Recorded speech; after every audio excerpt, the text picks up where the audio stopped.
So, game number 2 of Jumper versus AstrO. Ooh, this is a little bit loud. Let me turn that down. Alright. So, game number 2 of AstrO versus Jumper. We have Jumper as the orange Protoss, bottom left.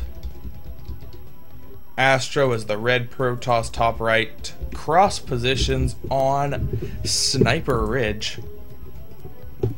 Sniper Ridge is not very much a Protoss map, but in PvP it's hard to make an imbalanced map.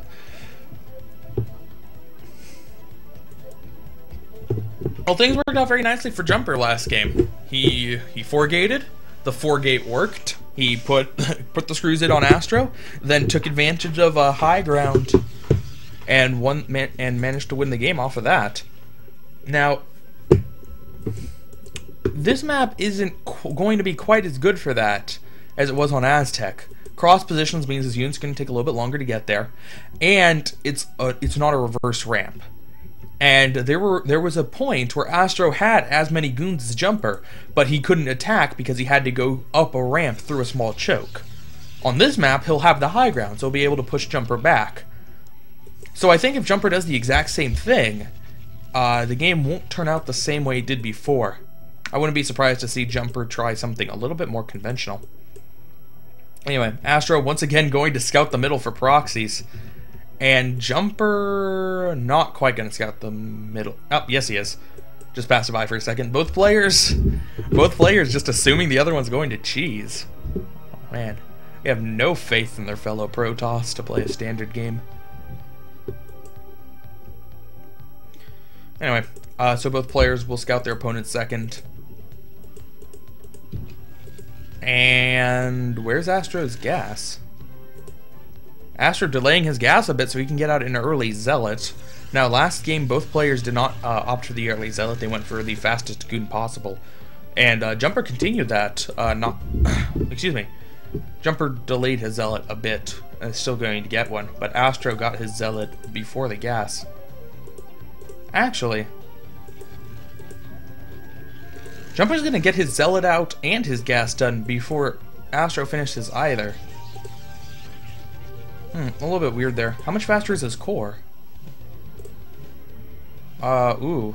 AstrO's... There we go. AstrO actually waited until 300 minerals to throw down that core. It's little bit behind what he should be. It's not a damning excuse me, it's not a damning mistake to make the core a little bit late, but it can be indicative if you're just a little bit slow in your core timing. It could mean you're a little bit slow on your micro, and that can be a game-changing event. Looks like AstrO went for the Manor Pylon. Probe got taken out, and surprisingly, Jumper's not going to press the probes through. You are able to press at least all but one of the probes through, and sometimes all of them. But instead, just going to take out the pylon. Probably was worth it for AstrO. And here comes the first Zealot in there, but that's not going to be able to do too much. Jumper already has 2 out. AstrO's going to have to micro that very well to manage to take out any probes without the Zealot being killed. And yeah, now that there's a Dragoon out, I don't think he's actually going to be able to get any. Well, I take that back. He managed to get 1. Zealot down to 56 health, 47 health. Continuing to whittle away on him, and nope, does not manage to get another probe kill. Only 1. It looks like Jumper countered with a Manor Pylon of his own, and Jumper gonna try to run the probe away. Oh, just dodges the Dragoon. Good stuff. Will he actually be able to get out of the base?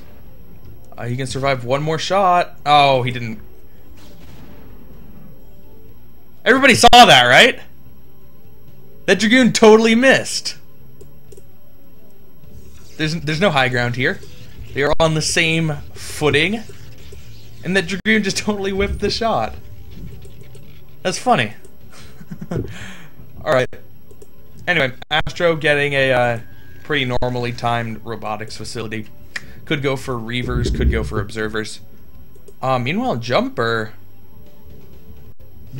got a lot of gateway units, but still only has one gateway. And saving up for a very fast expansion. You know, these can be risky in PvP. Just a couple goons difference in the micro battles, especially this early, can make it so that you're just perpetually behind. And then having to defend a low ground expansion just makes it even harder. But, well, we'll see.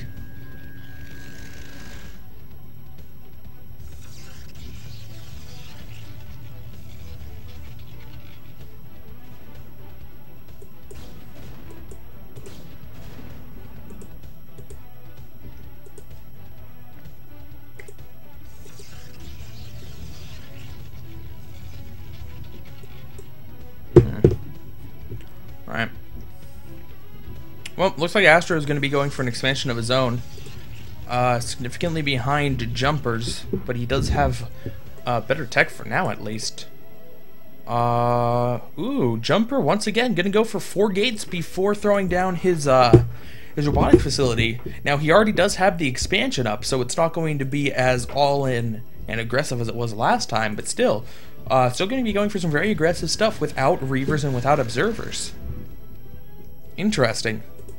AstrO already has his first Observer out, and if he goes and scouts it out, he might once again throw out a reactionary DT tech.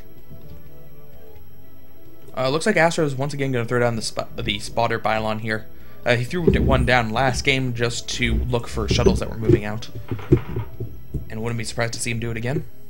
Nope, not going to do it. Never mind.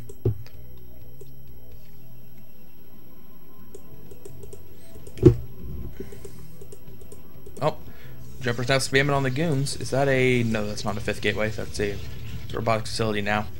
So if AstrO does go DTs now, it's probably going to be a bit too late.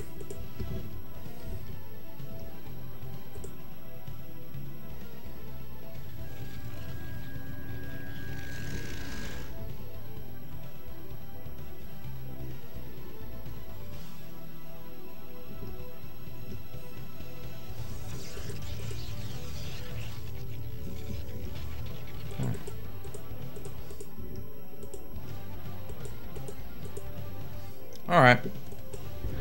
Well, Jumper's gonna move out now. He does have a slight unit advantage at the moment, but that's only going to increase now that he has more gateways. AstrO does have his first Reaver out, but he doesn't have a shuttle out with it yet, and it's not going to get there quite in time for the battle. Dragoons are going to range the pylons a bit, and now stepping forward to attack. The Reaver is going to be able to do some damage. Is Jumper going to be able to snipe it down? No, he's not really focusing on the Reaver. He's just attacking the Dragoons, but the Dragoons he has aren't very clumped up, so the Reaver's not doing a whole lot of splash damage. The Reaver does go down. He manages to snipe it with a Zealot. And now AstrO just has a few goons left to defend and is pulling a lot of probes. Jumper's going to micro away his goons and able to snipe a few of the probes now. And now can start whittling away on the buildings of the Natural. AstrO only has 3 Dragoons and the next Reaver just finishing up now. How far until Jumper's reinforcements get there? They're still a bit of a ways away, so AstrO might be able to repel it if the Reaver manages to get down in time. And yes, it looks like Jumper's going to be forced to back off, if at least momentarily. But this expansion is looking very vulnerable now. AstrO still trying to throw down lots of pylons here just to keep buffer zone, try to deflect some of those Dragoon hits. And it looks like Jumper is just moving around the side, trying to avoid the Reaver. It's getting drawn out quite a bit, but no, AstrO pulls it back.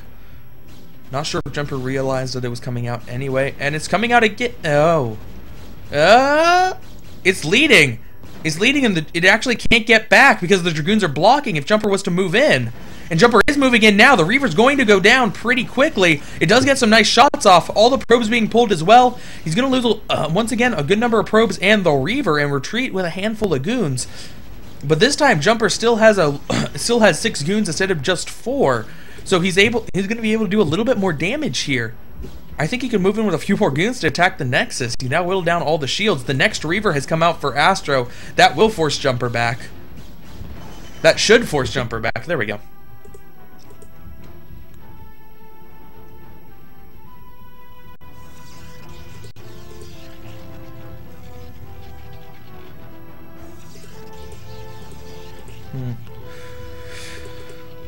So, Templar Archives going down for Jumper. Going to be transitioning into Storms instead of Reavers. Storms tend to be better during late games because Reavers just become too hard to manage with such a large army. Not to mention the clumping factor becomes a lot bigger when the armies are bigger, so Storms do more damage. AstrO getting his own Citadel. Probably get some Templar tech of his own. AstrO's a big proponent of getting Templars in this matchup. So, Jumper going in for another attack. There are two Reavers here. No, I don't think this is going to work out. Is he at least going to be able to snipe that Reaver? No, not quite. Still a couple hits left on it. But Jumper threw away a lot of Dragoons in that attack. Managed to only get one Reaver. A shield battery being thrown down, interestingly. And the Reaver's actually not helping in this engagement, so Jumper's about even. And now he's going to move in. That time he snipes the Reaver just before the shuttle gets there. And that one was a nice move. Shield battery now operational. That's going to help the Reaver. It's going to help the shuttle. Going to help some of the Dragoons.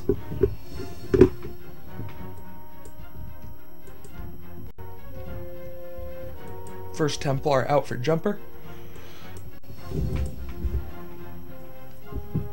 And he has expanded now to a third. Is Jumper finally letting up on the aggression? It looks like he may be. He's pulled his Dragoons back and he's expanded. There is ADT out. The Observer saw it, but it didn't turn around fast enough, so the DT's actually going to have a chance to do some damage. No! I don't know how that's tight! That does not look tight. That does not look tight, but somehow the DT was not able to get through there and managed to pick up 3 or 4 probe kills. Instead, turned around, almost died, but not quite. Man, that is a lucky wall from AstrO. He got that in the last moment, and that does not look like it should be tight, but apparently it is. No, what? That DT just walked through.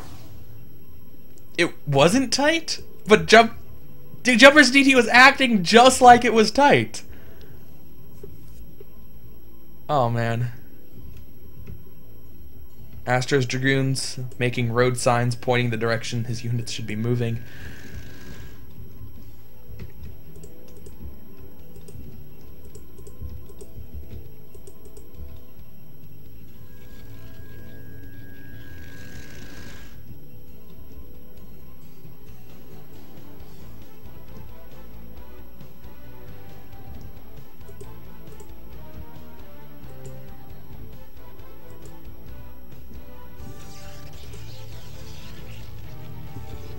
Well, AstrO's now going to be able to set up an expansion of his own. And he's only behind by just a little bit of supply, about 10. This harass could put him in the lead, or could send him back to being significantly behind. Let's see what he's able to do. There's a cannon. There's a cannon. He's dropping both DTs and the Reaver. The cannon's going to go down pretty quickly. And there is an Observer here, so the DTs can be hit. Now the probes are all transferring over, but he's going to drop the Reaver. Is the Reaver going to get a shot off? It's shooting at the cannon. Does not do much damage to probes. Only manages to get one. Oh, that was a nice one. But still, probably not worth the cost of the Reaver. There's still a DT in the main, chasing around a Dragoon instead of attacking the probes. Oh, man. AstrO could have gotten a bunch of kills with that. So, pretty unsuccessful harass. Jumper now ahead by 20 supply.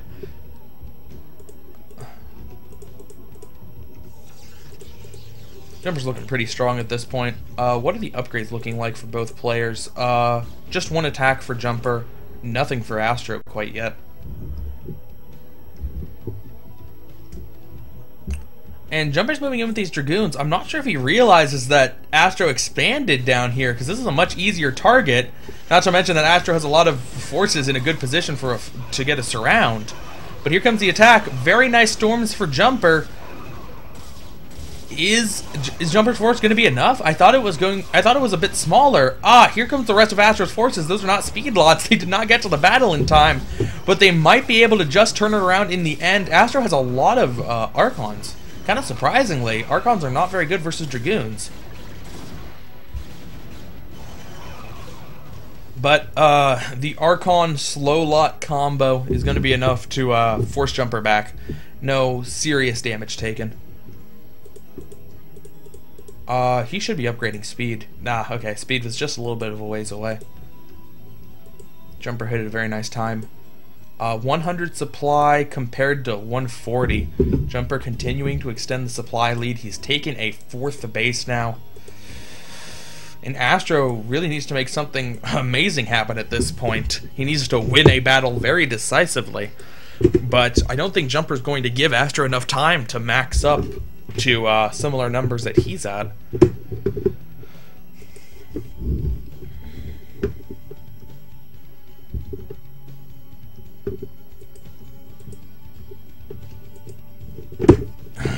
This is looking like a very scary army.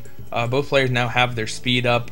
Jumper's units have +1. That is huge in this engagement. Astro will have the high ground, but doesn't exactly have a lot of ranged units, so the high ground won't help him that much. Oh, I'm worried for him. I'm worried for Astro here. I think Jumper's about to eliminate him.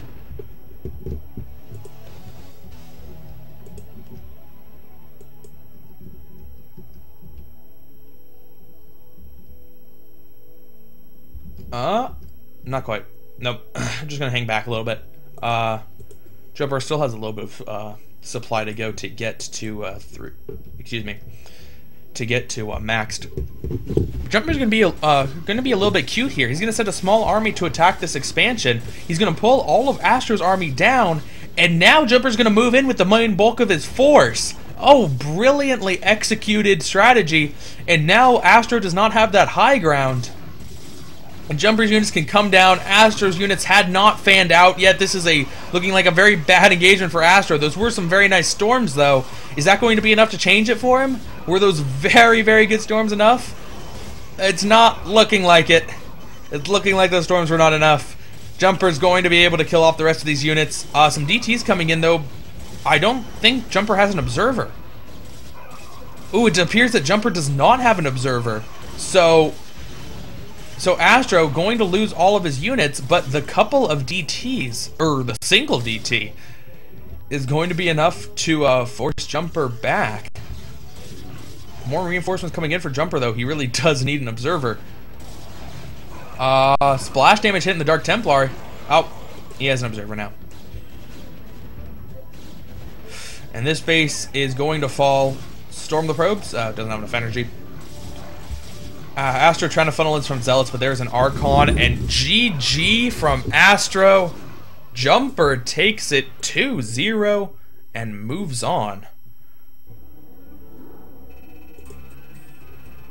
I don't even know who I'm casting next. Don't even know, man. Alright. Alright, let's go back to the bracket. So, in the top right, you can see Astro and Jumper. Now, Astro and Jumper is done, and Jumper won. So we'll be moving on to Jumper versus Dewalt. Dewalt did beat his random opponent. Congratulations to him. And I don't mean random like it's just some scrub that doesn't matter. I mean his opponent is a player who plays random. Apparently.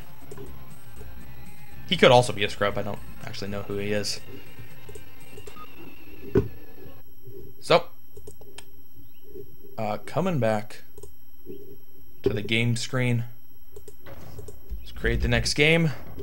We have Jumper versus Dewalt, set number 1. Whoops, that one's right. I'll change this one. isl3. 2 T's, not 2 L's. So, we have isl3 Jumper as the red Protoss top right, we have isl3 Dewalt. Oh, it's not two T's. He had been spelling it with two T's for Nation War. Or not for Nation War, for Gambit Cup, excuse me. I got Nation War in mind. He will be playing Yellow Protoss. Now, this is Dewalt's second attempt. First time around, had to go up against Cole, and got smacked down 2-0. Cole looked very strong. Some people thought that Dewalt might have a chance against Cole because Cole's worst matchup is ZVP, but Cole showed that he was on fire ZVP that day, taking out not only Dewalt, but then going on to take out Gotunk. So this is Dewalt's second attempt. If he loses against Jumper here, he won't qualify. Oh, change the score. He won't qualify, and he will only have one more chance. And that's a pretty scary position to be in, because when you only have one more chance, and then it's like, surprise, first round you have to play Project. And then it's like, aw, man. And there are a lot of people where you could see you have to play them first round and go, aw, man. Anybody from Hungary? Anybody from Poland? Michael, Project. Not Bakuryu or Cole, because they're already in, so you won't have to play them. But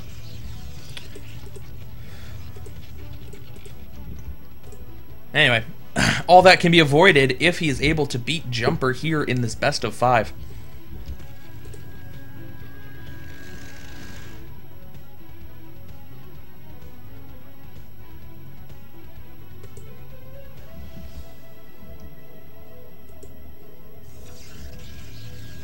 Oh, that's right.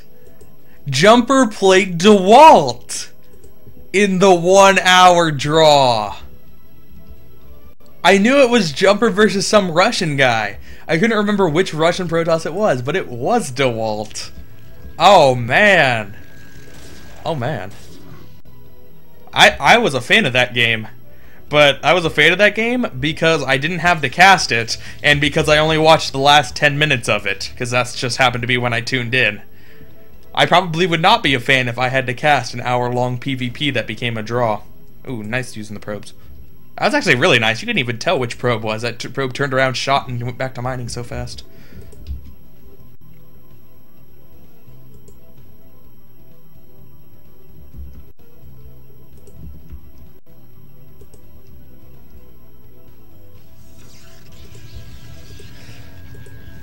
Alright.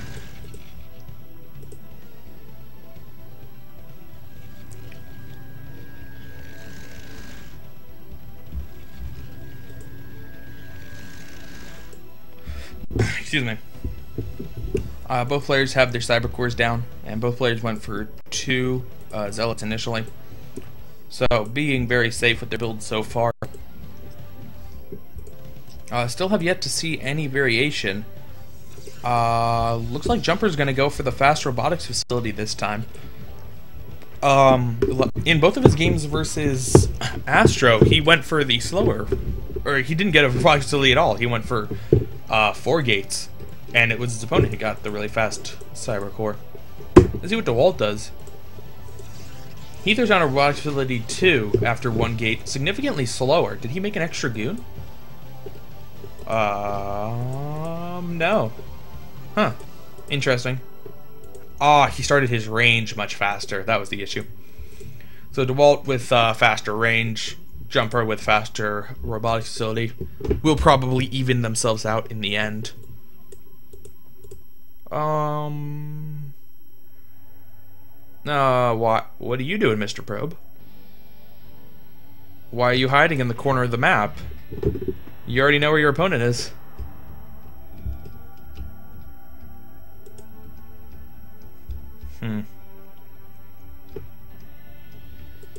Anyway, neither player's going to be able to get a scout off. 2 zealots, 2 dragoons, 2 zealots, 2 dragoons. Yeah. Could not say that for whatever reason. But that probe's going to be 2-shotted. Oh, 1-shot, excuse me. I thought it could take 4 shots from the dragoons. but it can't if all of them shoot at the same time. Jumper with the faster observatory. I assume Dewalt would also go for a faster observatory. Indeed he does. So, still mirroring each other's builds, although Dewalt has an extra gateway, and Jumper has not built that extra gateway yet. He hasn't built his extra gateway because he is going for a hidden expansion. Jumper showing that he's not just a fan of DT cheese. He's a fan of economic cheese as well. Ooh. Well, it's going to work out for him very well if Dewalt doesn't realize that there's an expansion down there. But if Dewalt sees it, it's going to be killed off very quickly, and Jumper is going to be significantly behind. So,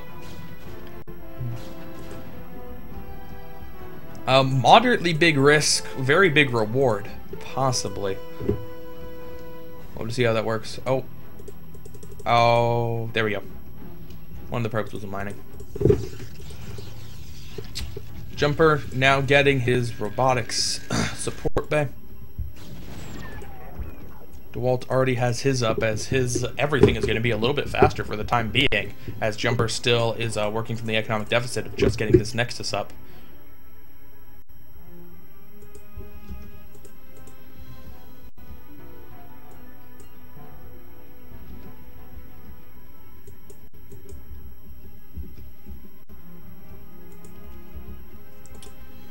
Well, Jumper's actually not very far behind. He's not behind the supply at all. It's 57 for both players. Jumper actually just got to 58. Dewalt does have a little bit better of supply in terms of army's concerned, and his Reaper's going to be faster. But it's looking like Jumper's seem to be on pretty even with Dewalt.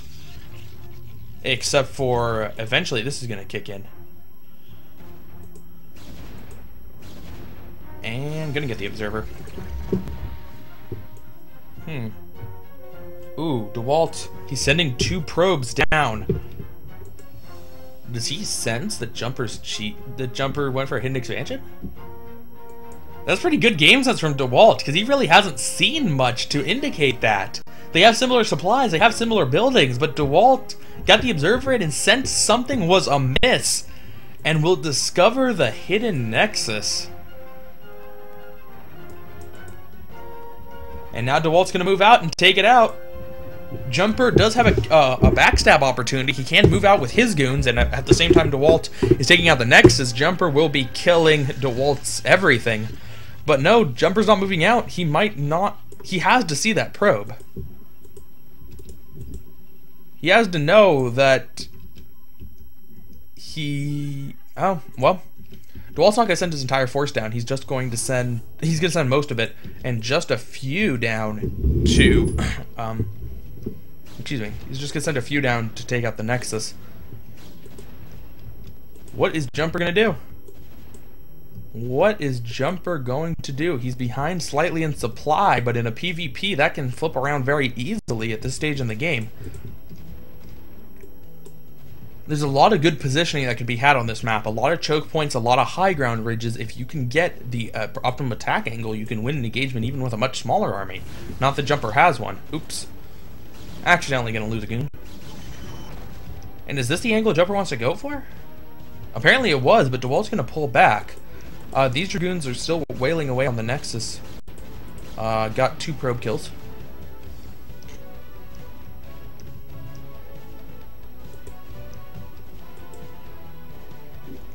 And it looks like both players are just content on resetting. Jumper pulled back with his units, starting to move forward again, but not really heading in the direction of Dewalt's base. And Dewalt pulled back from his attack, and he's fine with just taking up this high ground. And both players are now taking their expos, so it's actually relatively even. They have similar supplies. Jumper supply blocked, so I assume Dewalt will be able to get a little bit of a lead in that time. But it's almost as if that expansion didn't happen. There's no noticeable difference in their overall positions at this point. How many Reavers do they each have? Jumper has 2 Reavers. Dewalt has 2 Reavers. Now, Jumper's going to move out without his Reavers. He's going to try to do a little bit of harass. The idea is he can do some harass and then manage to get the Reaver back in time. Let's see if it works out for him. Just going to draw. He's just going to kill off the probe. Dewalt pulling back a good number of units, but the Reaver's already out of there. So just scoring a probe kill.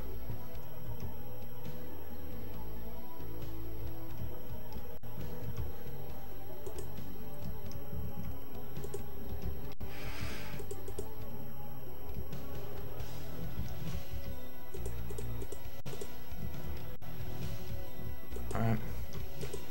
Jumper, due to being supply blocked, he's now behind by just a little bit of supply, about 8. His expansion is up, and Dewalt is up, and he put some Dragoons back here, so Reaver harass is going to be much more difficult. Is either player going for... There we go. Jumper just throwing down his Citadel now. I want to check if Dewalt has a Citadel, but we have to watch this battle. Nope. Looks like Dewalt's going to get a couple Reaver shots off and back off again. Does Dewalt have a Citadel? No, Dewalt does not have a Citadel.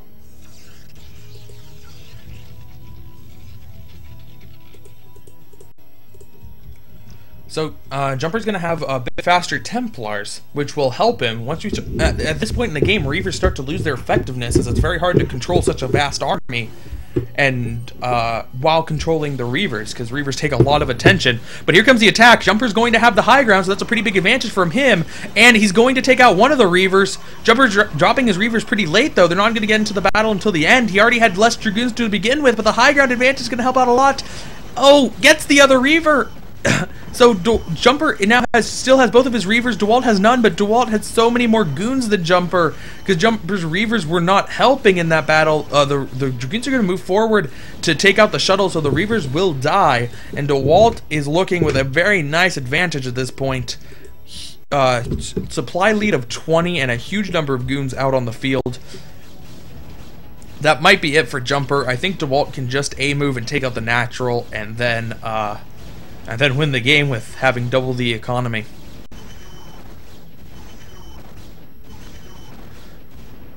Yep, this is not looking good for Jumper at all. Does he at least have he doesn't even have a Reaver on the way.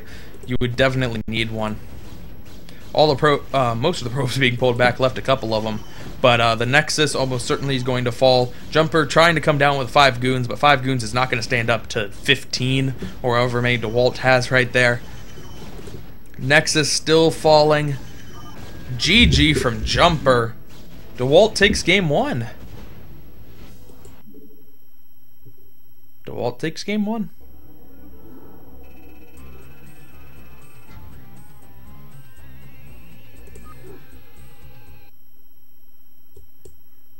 Alright. So let me create game number 2. I just need to do some little things here. Need to restart the chat for me. There we go. Alright. Moving into game number 2.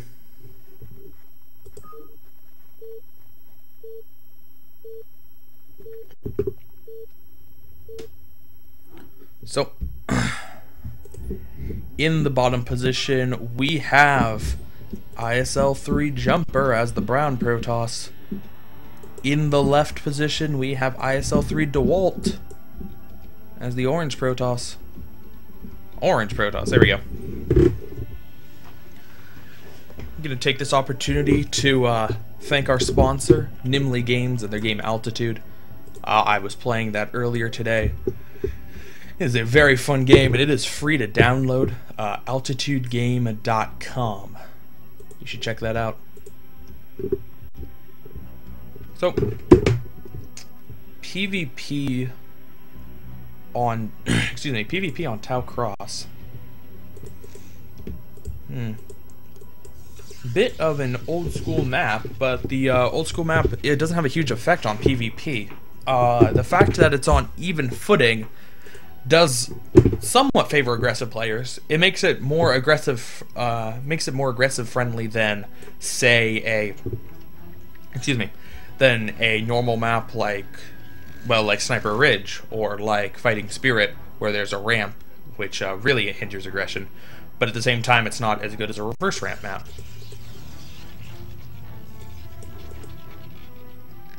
Identical timings for both players so far. I'd like to see Jumper continue with the style that he was doing before. I think the aggression was really working out well for him against AstrO, and I was kind of surprised to see him try to play a macro game against Dewalt.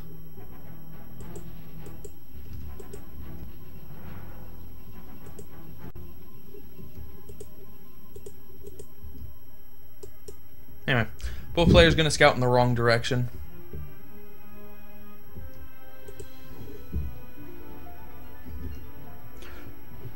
Dewalt, a little bit of a mistake there. He saw Jumper's probe. He should have been able to turn around and realize that was the wrong direction, but he didn't.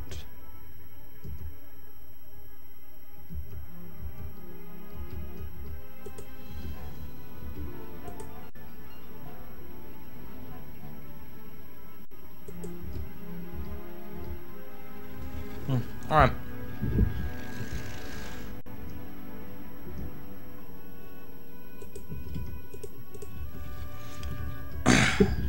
Cybercore warping in for Jumper, much faster than Dewalt's Cybercore.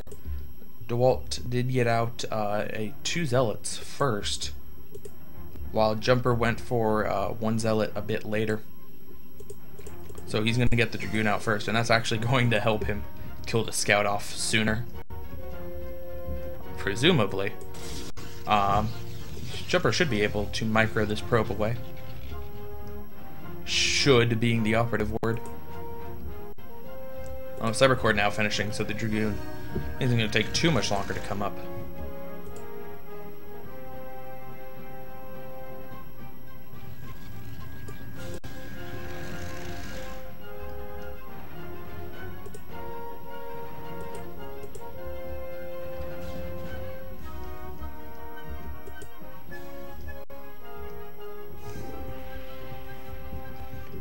Well, Dewalt's probe is going to be able to escape alive.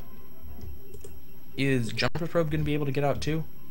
Yes, he's going to get out before even the Dragoon pops. So both players' probes will be able to return home.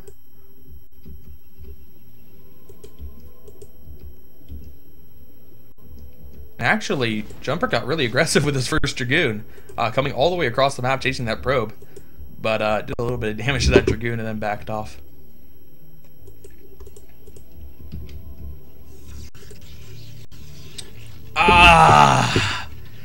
There we go. There we go. It took 4 PvPs before Jumper DT rushed. Now we see Jumper playing Jumper's game. Alright. So Jumper's gonna DT rush. And Dewalt's gonna have a robotics facility, normally timed for robotics facility.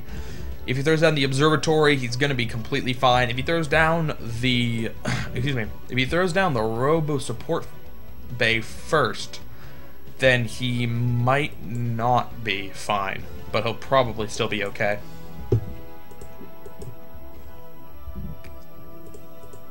If you noticed, every game, in all 4 of the games that people have played against Jumper, they've gone for fast observers against him. People are finally starting to understand that Jumper's just going to DT rush you. It may take a while, but eventually Jumper will just DT rush you. Jumper hiding a pylon up here. That pylon is not for proxies, it's just to be able to, excuse me, it's just going to be scouting for drops. They're trying to hug the edge of the map. And Jumper's actually going to make a pretty early attack. 5 Dragoons and a Zealot versus 4 Dragoons, 2 Zealots. Now, Jumper should be able to have the advantage here. 1 extra Dragoon is better to have than 1 extra Zealot. And he's already taken out one of Dewalt's. But once Dewalt gets the next round of units, he'll be fine. He's even going to pull probes. That might have been a little bit of an overreaction. Well, Jumper's doing a good enough job. Maybe it wasn't an overreaction. But even sides for both players so far.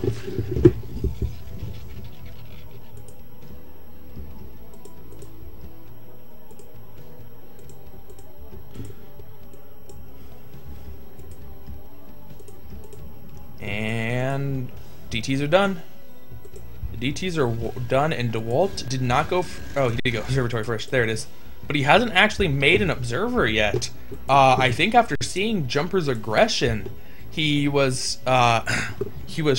shied away from actually making an observer because he didn't want to have to spend the gas on that. He'd rather spend the gas on goons and get the Reaver out. That could be a costly mistake because the 2 DTs are on the way. He's gonna get DT'd.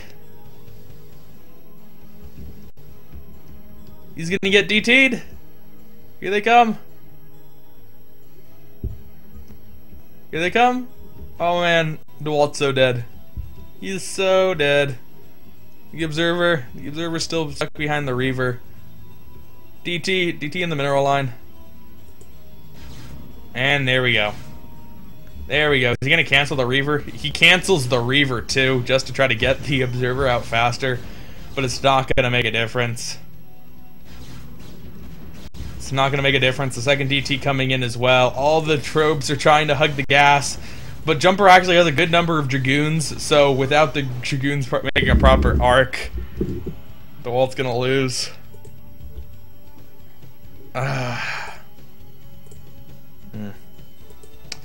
So, Jumper's won. Allow me to, I believe I have the perfect picture for the occasion. Let me find that. There we go. There we go. He didn't have the option to build turrets, but I think you understand the general gist of the picture.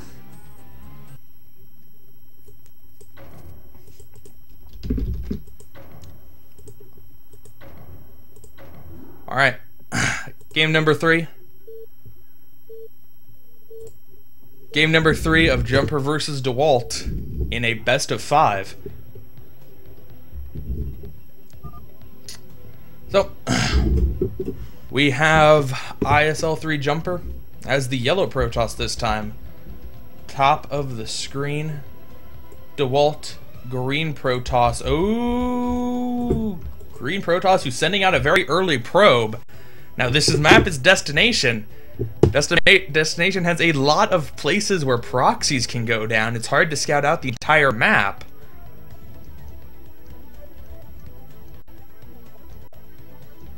Let's see where he goes. Let's see where he goes.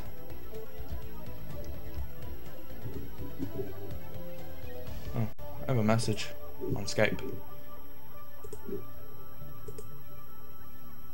Oh. Somebody has been sending me a lot of messages, but I have been ignoring them because I turned on Do Not Disturb mode. Ooh. Dewalt's actually throwing down the pylon in Jumper's natural. Cannon rush? No. Couldn't be.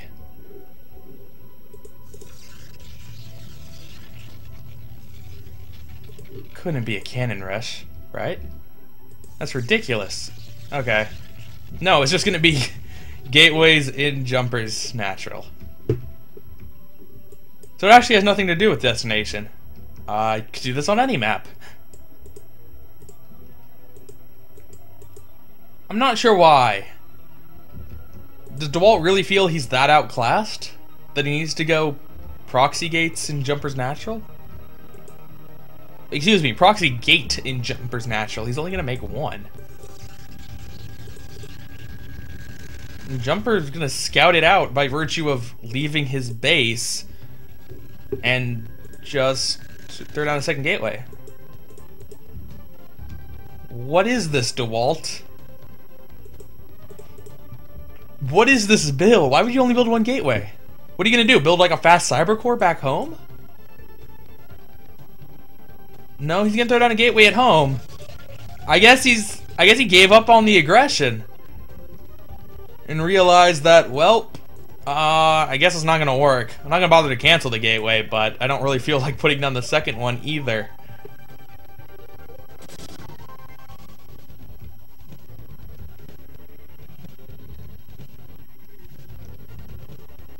That's just weird.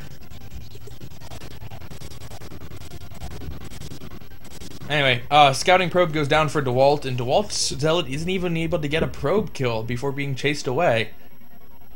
He probably will be able to get one or two, but even so, it's not worth the proxy. Jumper getting 2 more Zealots out, trying to block the ramp, but gonna be just a little bit too slow, so 1 more Zealot will be getting in. Well, there, Zealot gets 1 kill now. And no, still 2 more hits to go. Dewalt's gonna try to get a bunch of probe kills here. Oh, there gets 1.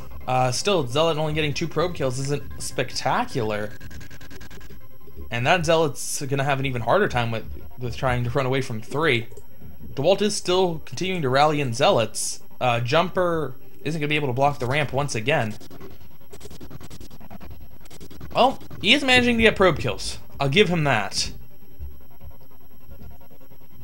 Back at his base, putting down 2 more gateways, and now getting his gas.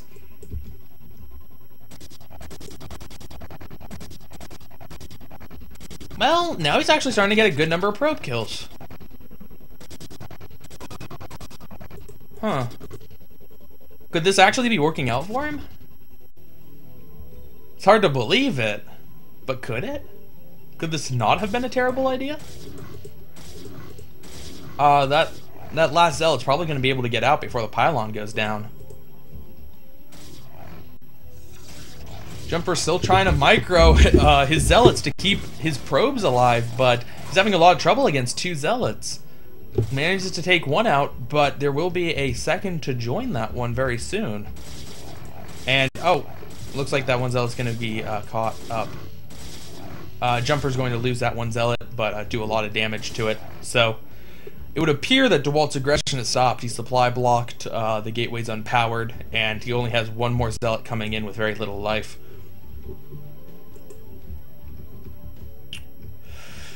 So, 29 supply compared to 36 for Jumper.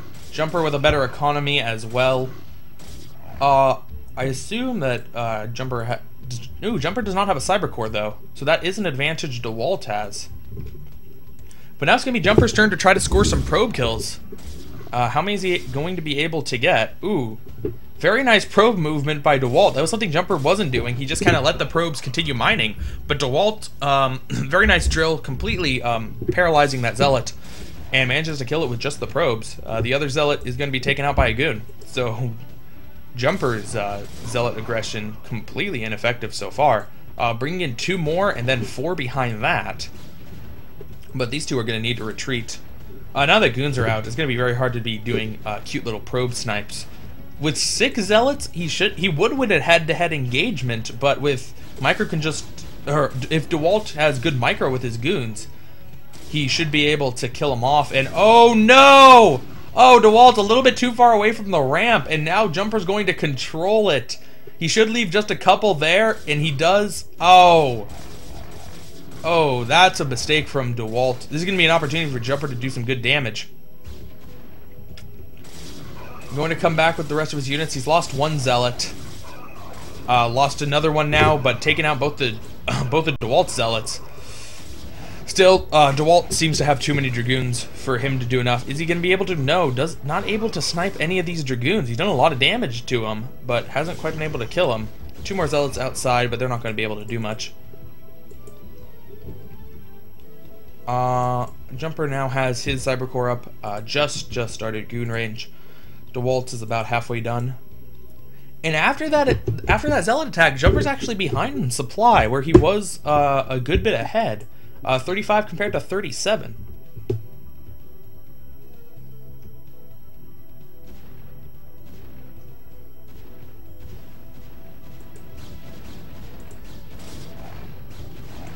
Well, Jumper's finally going to take out this gateway. It's been unpowered this entire time, so just a matter of eliminating the building so it doesn't see stuff anymore. Unpowered buildings do have sight. And Dewalt's probably not going to be able to move in with these goons just by virtue of the double bridge. It's going to be hard for him to actually get his Dragoons to move across in orderly fashion. And Jumper has enough Dragoons to do a lot of damage as they attempt to.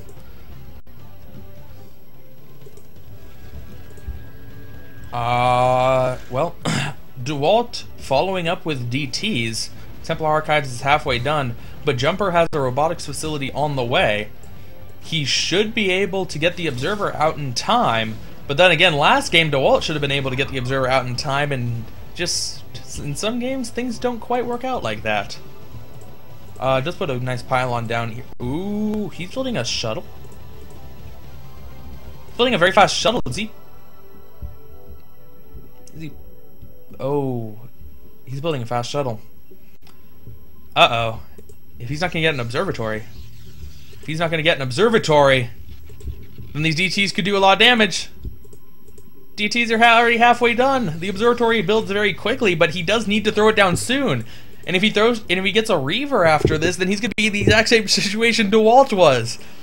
And he won't be able to get the Observer out in time because he's too busy building the Reaver. Oh no. Oh no, Jumper. Don't lose to DTs, Jumper. Don't do it. He's going to be able to move out with a much bigger army, but he can't do anything against DTs, so he'll have to turn around. Hopefully he's able to at least see the glimmer and still have a little bit of time as the DTs work their way across the map. Will he see it? Will he see them? They're actually stopping his units. He actually attacked. He has to know that there are DTs now. He has to know. He has to know. I really hope he knows. Okay, observatory's been started. I don't think that Reaver's actually going to be able to finish before the observatory does. The observatory just builds so fast.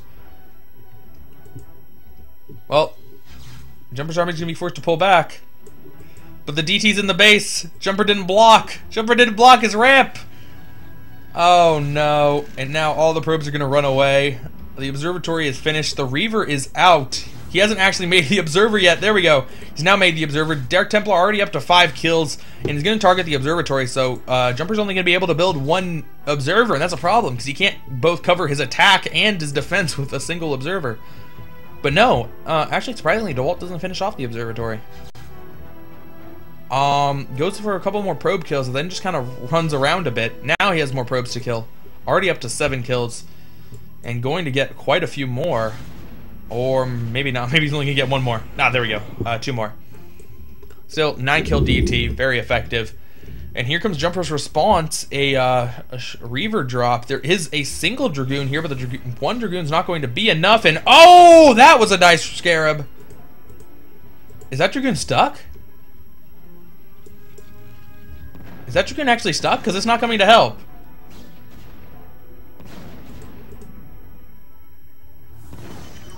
Well, a couple more Dragoons coming out now.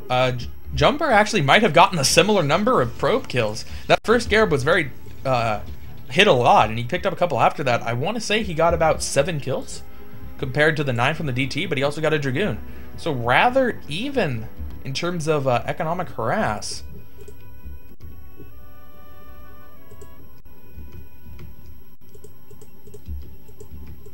And most importantly, Jumper did get out with the Reaver. That does count for a lot, but now he's moving back in. He has to be very careful about these Dragoons. So, nice reaction time by Jumper. He could not have turned around any later and still survived.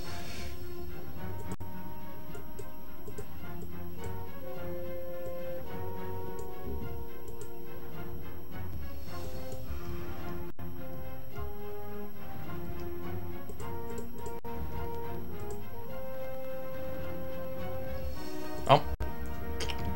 Jumper's now getting more observers out, which is good, and it looks like he's going to try to go for an attack. Dewalt, with a couple cannons here and some storms, it's going to be very hard for the Dragoons to make it across the bridge, so I think he's relatively safe. But we're going to find out. First storm goes down, does some good damage, and yeah, Jumper's going to pull back. Pretty bad attack overall. Loses 2 Dragoons. Shuttle. A very scary position. Oh, he snuck another DT in. He snuck another DT in. He's gonna pull all the probes. He's gonna pull 12 probes at least. Or were those just for, those were just for transfer? He's not actually pulling them. Oh no! Now he's pulling the probes. DT picks up 4 kills. Gonna be able to get at least 1 more, I think. Oh, there's one more. And DC's gonna go down. Picking up 5 kills. Rather nice.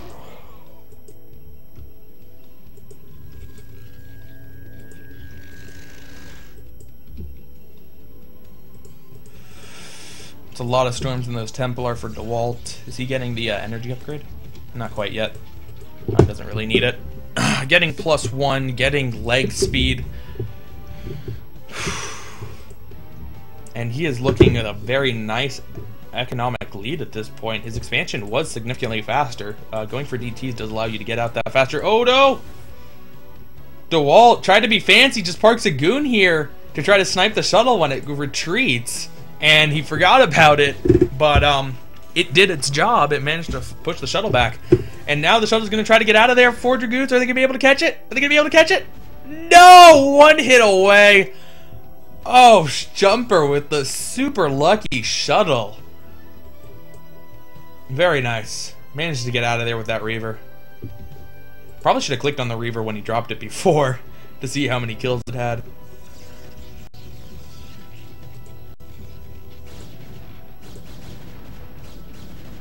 I'm going to take out that gateway. He's having a little bit of pathing issues. It appears a goon spawn on this side and they can't get out through that little gap. The Reaver has 10 kills, 2 of which are Dragoon kills. Well, this is going to work in the double ramps are going to work in Jumper's favor this time around because Dewalt has a significantly larger army, but trying to get across double ramps with Dragoons against Reavers is a very daunting task. Jumper setting up an expansion here. It's a bit of a hidden expansion. And Dewalt's going to... No, he's going to go for the other... He's going to scout out the other one. Not scout out this one quite yet. Certainly may. There we go. Finally takes out that gateway.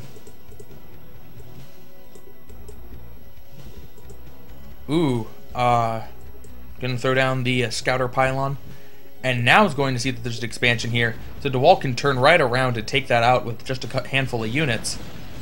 Ooh, those were some nice storms. And is Dewalt gonna go for it?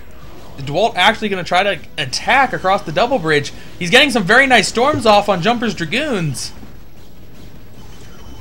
Jumper does have some Dragoons on the high ground. That's going to make it even more difficult for Dewalt to cross, but Dewalt just does not have as many units at this point. He lost so many of his Dragoons to Storm. He lost so many of his units to Storm. Oh, Stormy and the Reaver. Reaver goes down, and GG from Jumper. Dewalt is 1 game away from advancing to ISL3. Just 1.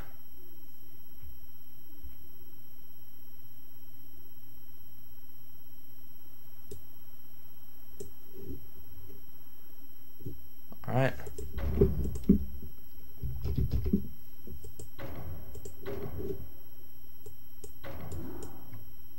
So, game number 4, Jumper versus Dewalt. Dewalt needs only a single win to advance. It appears I clicked on the wrong game. My bad. That was a destination again, and we do not have repeating maps. Or at least the first map is the same as the last map, but we don't have 2 in a row like that. Ah, I did click on 3 again. Oops. Should be on Aztec.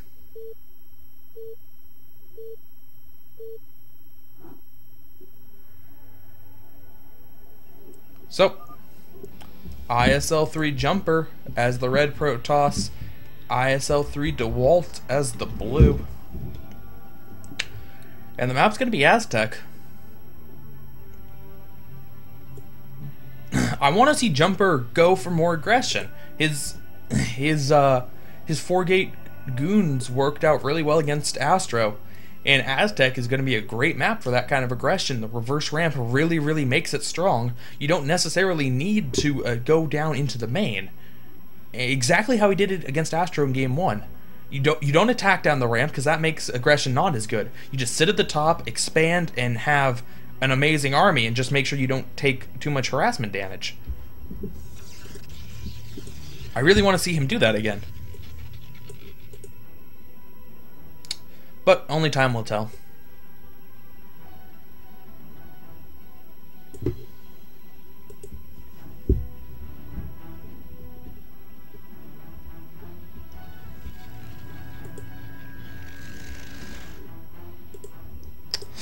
Now, this is the map where Dewalt and Jumper had their epic game. Their epic game that ended with carriers and mind control and arbiters and lots of storm. Probably not going to see that again. But we could. It's possible. Both players going to scout in the right direction.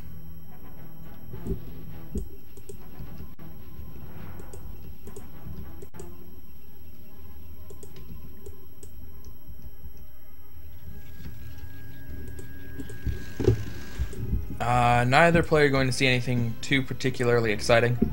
Assimilators finishing just about the same time. Both of them are going to make a Zealot? Yes, both of them are going to make a Zealot. So completely mirrored at this point.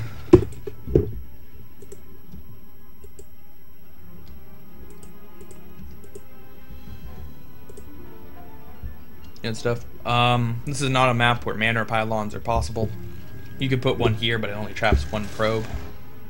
Put one here, it only traps one probe as well. And, actually at this base you can't put out a mana pylon, because both of the indents have gaps in them. Well, that's not really fair now, is it?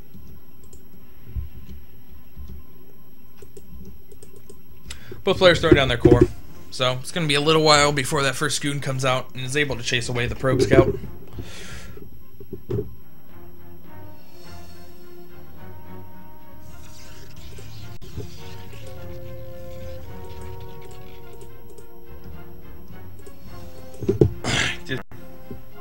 Need some water.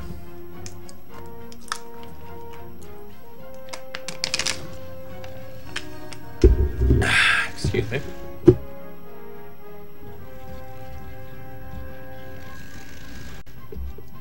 So, Dragoon started for both players, and they've done a good job with their probes so far, making sure that they're not going to die.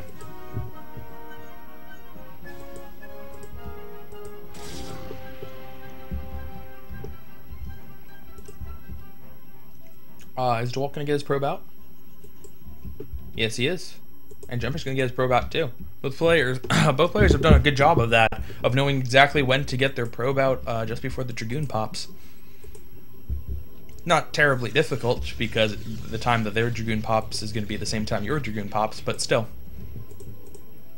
Not seen by every Protoss player in a PvP, so it's good to see players doing that. Jumper not going to go immediately home, though, with his probe, unlike Dewalt. Going to come back around, probably just to throw down the Scouter Pylon. He's been doing that in most of his games so far.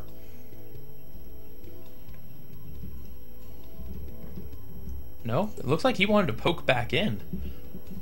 Interesting.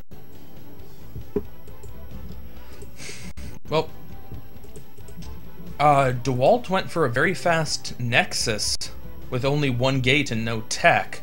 Jumper went for the faster robotics facility and then threw down 2 gateways behind it. So it looks like Jumper wants to get pretty aggressive here. And Dewalt has to defend this expo. I'm liking Jumper's position. I think that Jumper can do some good damage. Is he going to go for Reaver or Observer first? It is going to be Observer first. So not super aggressive.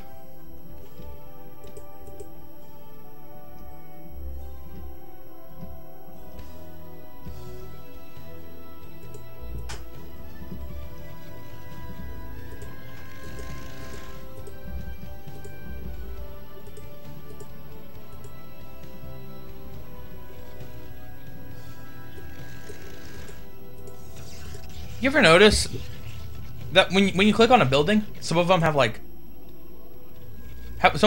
sound effects that go with them, especially like the Terran buildings.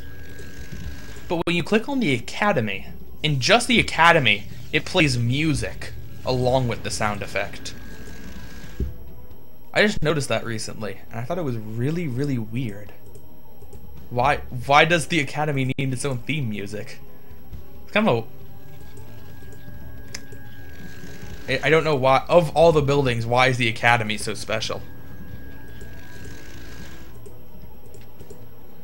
Anyway, Jumper is getting ready to move out with his goons, takes out the probe before leaving.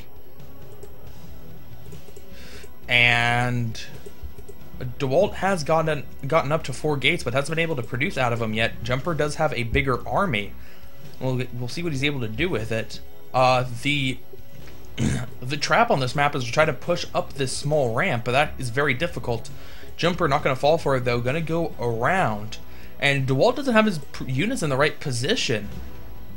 He has a probe out to scout, so he won't be caught by surprise, but still. If he wanted to engage that, if he wanted to have a high ground advantage, he can't anymore. Probably would not have been a good idea though. He had half the number of Dragoons. And here comes Jumper.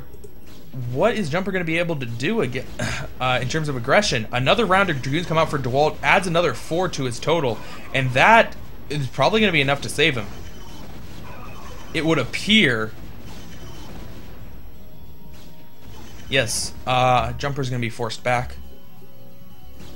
And now Dewalt he's secured his expo and has more gateways up for Jumper. So when I was saying the Jumper was in a good position, might have spoken a little bit too soon there. He's really not going to have much aggressive opportunities now. He's taking his own expansion, but is significantly behind. Getting his Reaver tech up, while Dewalt is getting his Templar tech. It's about a 10 supply lead for Dewalt. That's by no means insurmountable, but certainly not the position you want to be in. This map is pretty friendly for Reavers. If there's a possibility he can sneak a Reaver in to do some harassment. He's gonna bring the Observer in. He'll look around a little bit to see what his opponent has. Should try to probably avoid that Observer. Templar Archives does now go down. Looks like Dewalt, it's going to be his turn to get a little bit aggressive, but Jumper has a good number of Dragoons. Not going to put his units to try to guard that high ground, so it's going to be a pretty even fight. I think Dewalt might have 1 or 2 goon advantage for 12. Looks like 12 compared to... Well, Jumper didn't bring all of his Dragoons. Ooh, a bit of a mistake from Jumper. He tried to get into position to guard the high ground, but only brought some of his Dragoons. Didn't really get in the best of position. Now bringing the rest of his Dragoons, so he'll be able to chase Dewalt off.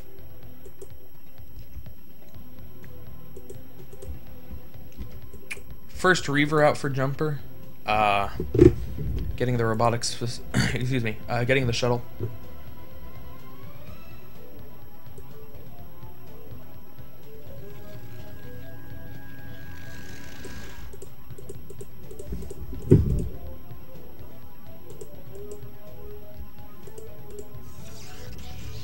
Well, Dewalt's Storm is on the way.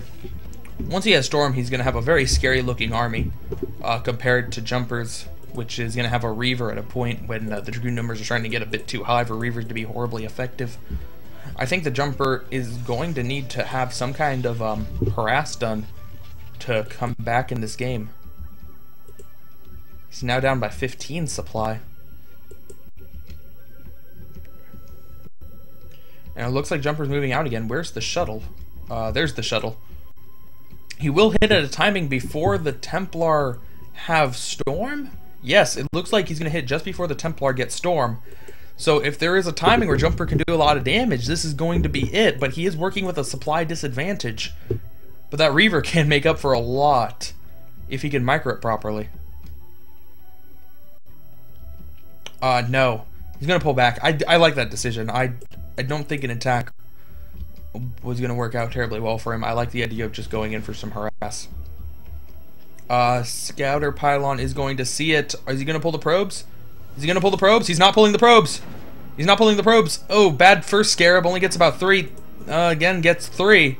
And now most of the probes have gone. So the Reaver won't be able to do too much damage. Won't be able to do that much.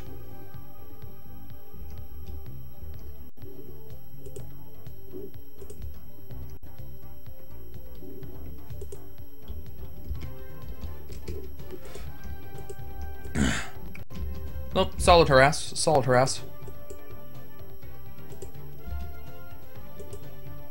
It's 117 supply compared to 107. So starting to pull it back a bit. Looking for that shuttle. Here it is. I was trying to see if he dropped the Reaver so we could count the kills.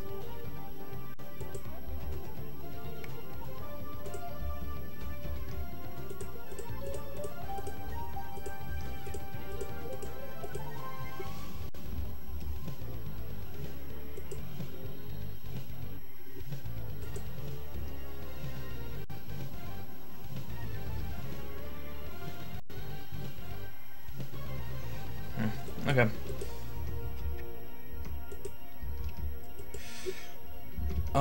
Dewalt's Storm has finished now, but did he only have one High Templar? Two High Templar. That doesn't seem like it's high enough. I think he should have a couple more. It'd be more effective. But it's still a scary army overall. Speed is done as well. Jumper with a much smaller, well, not that much smaller of an army. He still does have a good number of goons back there that's not with the main force. And he does have a couple Reavers. I think this battle is really going to come down to Storm and Reaver placement. Let's see if Dewalt tries to initiate. He does have, he's once again back to that 15 supply lead, and he's going to get a nice Storm there. Second Storm, still pretty good. Just going to soften up those goons, make this attack better, but he has to attack up a high ground, and that's such a hard position to take. Jumper needs to bring his Reavers into the fight, or maybe not. Maybe he's just going to be able to win it without the Reavers, but the Reavers would certainly help. And no, the Reavers do nothing. But Dewalt's still going to have to retreat just because attacking up the high ground is so hard with a mostly Dragoon army. Dewalt still with a little bit of a supply lead, though. He has taken a third, and that's what's going to make it really hard for Jumper to come back. Even if he does win engagements like that, his third's a lot slower. Both players almost mined out of their mains.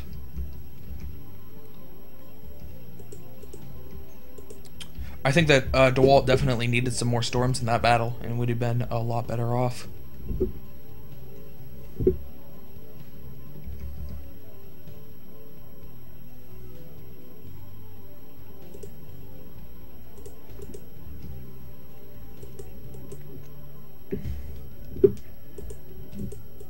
Looks like Dewalt's going to try to sneak up a fourth. Well, this one isn't very hidden. It's pretty much the basic expansion he could take aside from this one. But this expansion is looking much more hidden if he's going to try to sneak one there as well. Jumper is playing a bit turtly, but he's not playing... I don't think he's playing turtly enough to warrant a double expand like that and not really protecting either one. Jumper trying to expand up here could be easily snuffed out if Dewalt moves his observer a little bit. But for now, we'll remain hidden.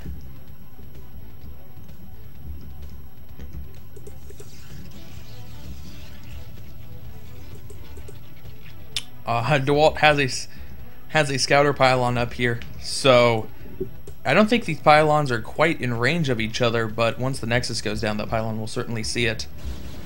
Man, Dewalt's doing such good damage with these Storms. He's sacrificing the High Templar every time, but each Storm seems to be worth it.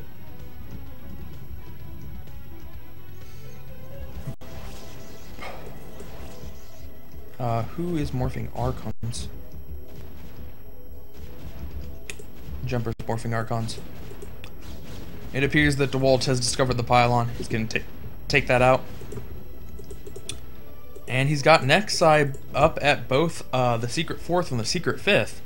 So Jumper's going to be at a point where he can't come back if he doesn't do something soon. Both players nearly maxed. Is Dewalt going to go for the attack now?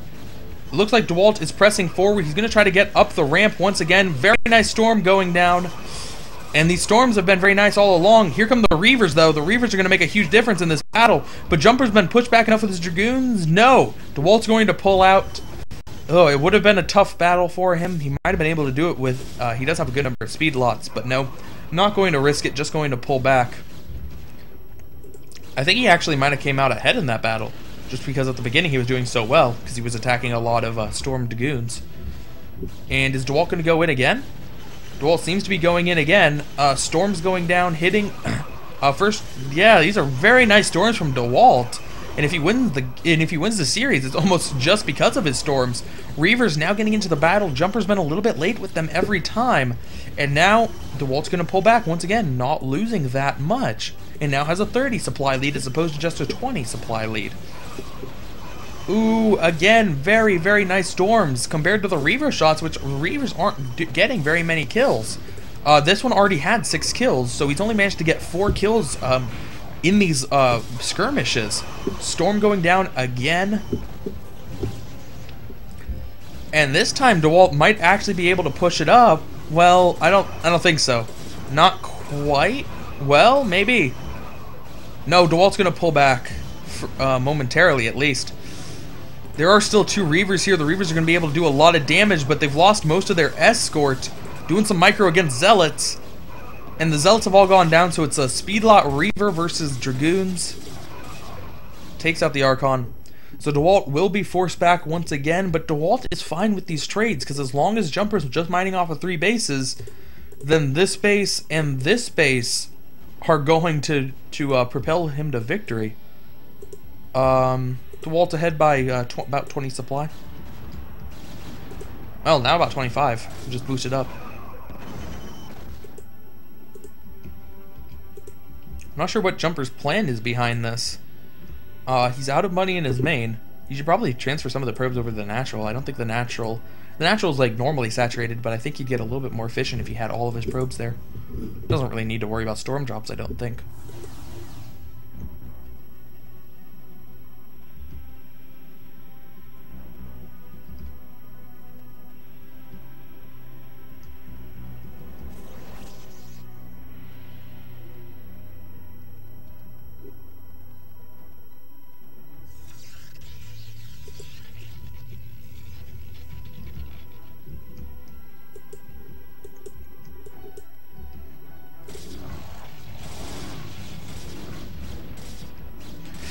Ooh, Jumper now feeling the need to advance out with a whole mess of speed lots, but without that high ground advantage, he's not going to have much success at all. Almost pure goon versus almost pure speed lots. And Dewalt's going to be able to take it. He also has +2 upgrades compared to Jumper, who has none. So pretty nice. Well, actually, Jumper's pushing him back a good amount. There are 2 DTs. They're doing a lot of damage.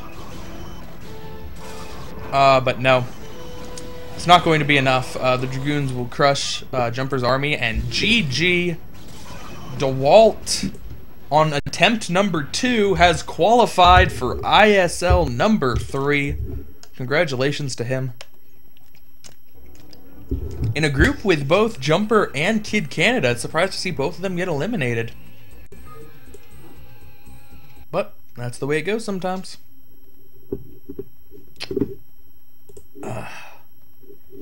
Heading back to this. So, final set of the day. We'll be jumping back to the bottom left side. SneazeL versus TechnicS. And I'm going to keep this overlay up while I deal with the replays.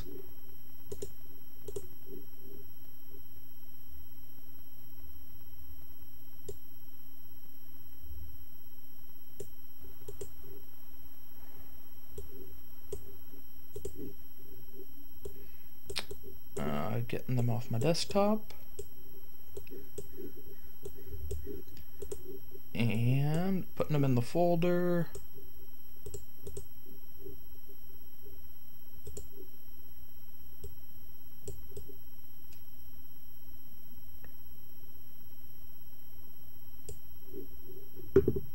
So, coming back. Nope, didn't quite put it back in the right spot. There we go. SneazeL versus... Did I put it in the wrong folder? Did I put in qualifier number 1 on accident? Yes I did. Alright, it doesn't matter. Ain't nothing but a thing. We have TechnicS versus SneazeL, game number 1 on Sniper Ridge. We have a nice PvZ best of 5. Should be pretty good. In the left position, we have isl3 TechnicS as the purple Zerg. I think I said purple Zerg twice, but I don't care. On the right side, we have isl3 SneazeL, the red Protoss. What is the punctuation in TechnicS name? It is a dash. Cool, guessed right. And the map is Sniper Ridge. So, a map that is largely dictated by by the high grounds, either having a large number of dragoons on those high ground ridges or having a large number of lurkers on those high ground ridges. It really manages to sway the battle one way or another.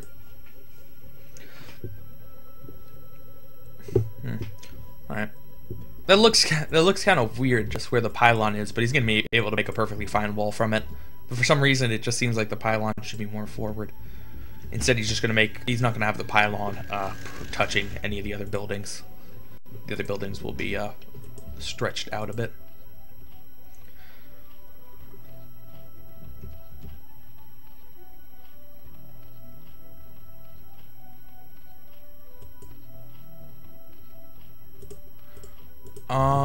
Let's see what TechnicS is gonna do. No overpool, which we've seen a lot of out of Zergs in ZVP. Just love to get that fast overlord, but no. Looks like TechnicS is gonna go for the 12 hatch. So nice economy. SneazeL placing the forge here, placing the gateway here, and that's going to be a beautiful looking wall.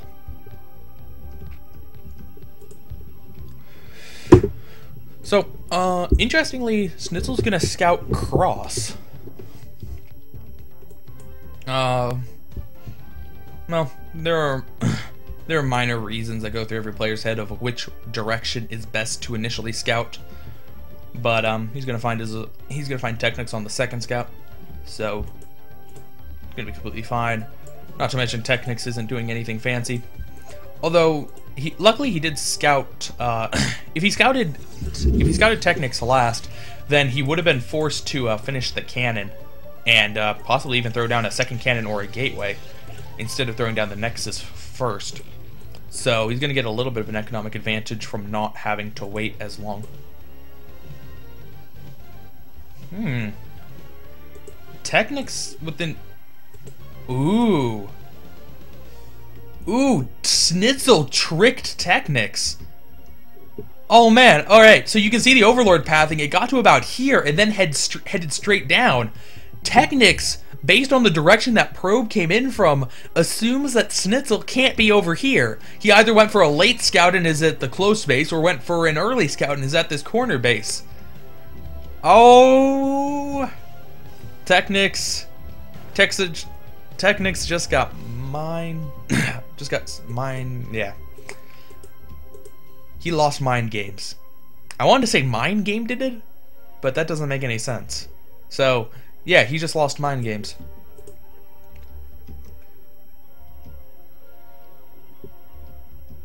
Although it appears TechnicS figured out where SneazeL is now.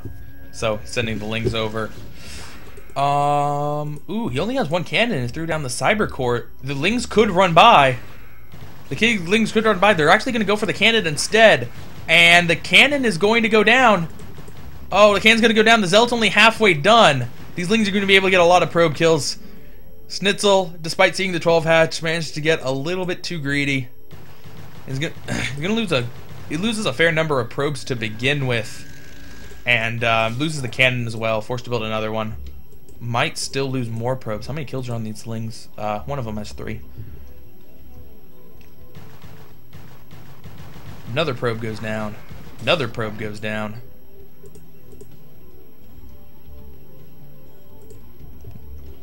Very nice fanciness from TechnicS.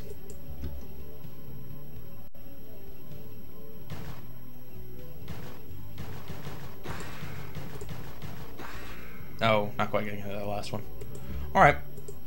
Still though, SneazeL forced to pull a bunch of probes to try to prevent more run-bys. TechnicS has gone for a 3-hatch. Ooh, not for a 3-hatch. TechnicS has thrown down the 4th hatch in his base, and the Hydralisk Den should be coming up very soon, as a lair has not been started.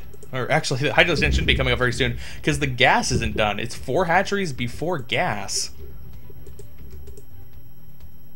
5 hatcheries before gas. TechnicS took the Center Expo. Really? TechnicS is going to get really aggressive with these Hydralisks here. There's no other reason to take the Center Expo other than that you can rally in reinforcements faster. If you wanted to just go for 4 bases, it'd be much safer to take this natural, this main, like every other Zerg does. But no, TechnicS is going to go for Hydra Bust. Hydralisk Den's on the way. SneazeL certainly has enough time to get up some kind of tech to react to it, but at the same time, he has the Stargate and his Citadel is being delayed. Normally, it's the High Templar that really help you against Hydra Busts. He will have a good number of Zealots out, but Zealots can be microed down eventually. Ooh. Is SneazeL actually going to get... the +1 hasn't started. He has enough time to throw down the Citadel and still get speed before +1 finishes. Well, SneazeL is going to move out with his first Corsair. If he attacks an Overlord... yes, if he attacks an Overlord, that would have been a mistake. Now he can move in and see that that his opponent's going for a Hydra Bust. He sees both of the Hydralisk Dens. He sees the 4 hatcheries here. He hasn't quite found this one yet, but a 4-hatch Hydra Bust, about as deadly as a 5-hatch Hydra Bust. It really won't affect the way he plays this.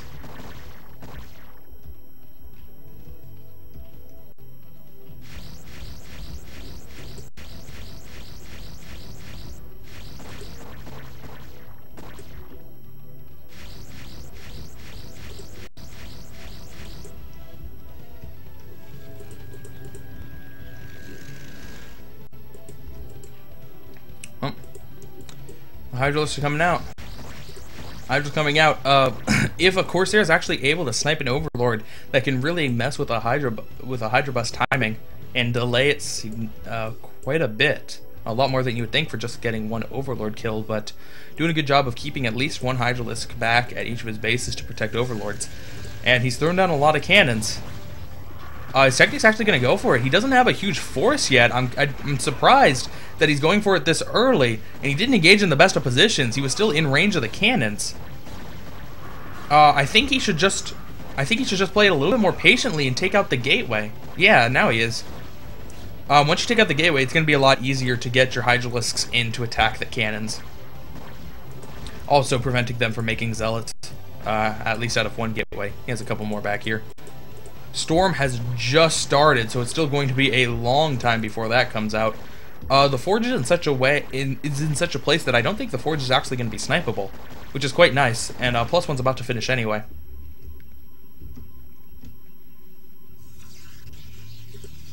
Is there a drone? Okay, good. I was like, what? Why are there 2 drones here? But no, just a misrally. Gonna bring them back to this base. And... triple Evo chamber. Interesting. He's going to get some nice and fast upgrades. And it looks like TechnicS is pretty committed to this Hydra Bust, because otherwise there'd be no reason to put all your Evo chambers so close to your opponent. But he's using them as a wall, so even if SneazeL does break out, he intends on keeping that base safe. An interesting decision. It could come back to bite him, because if the Hydra Bust fails, and that means he's going to lose more at that center expansion than he normally would.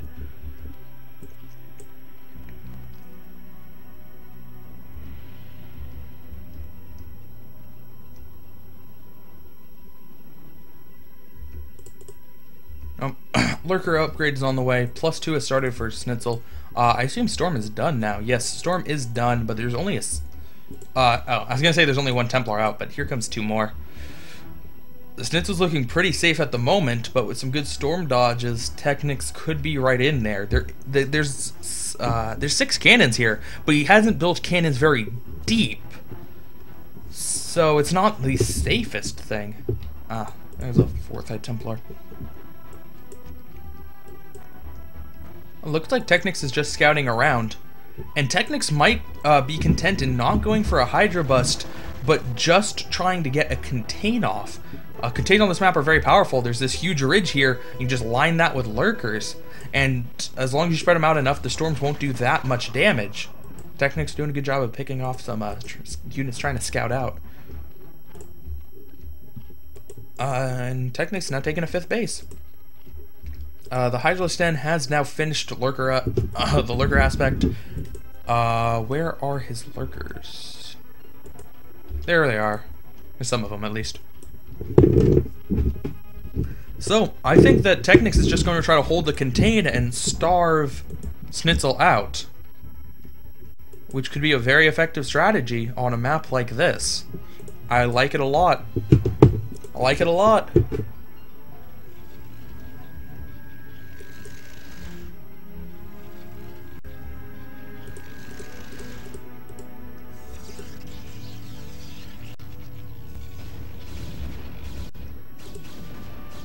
Interesting. SneazeL needs to take out a cannon and the Stargate to be able to get units out of there. It's just interesting that he put the Stargate in his natural and then needs to destroy it. He should have probably known that that was going to happen originally. I guess he just really doesn't want to go for Corsairs this game. He hasn't built very many. And here comes SneazeL poking out, realizes there are lurkers, and is forced to turn back. And now I think SneazeL realizes what's going on, and realizes that there's not so much a bust as it is just going to be a contain. TechnicS pulled back his Hydralisk very far. He wants to keep them away so that they can't be all stormed, but at the same time, I think that these Hydralisks are a little bit far back. I think he could put them a bit closer, especially with the ridge protecting him, because what he really wouldn't want is for lots of Zealots to be up on the ridge, and then the Hydralisks have to shoot up and have a mischance while the Zealots are attacking the lurkers.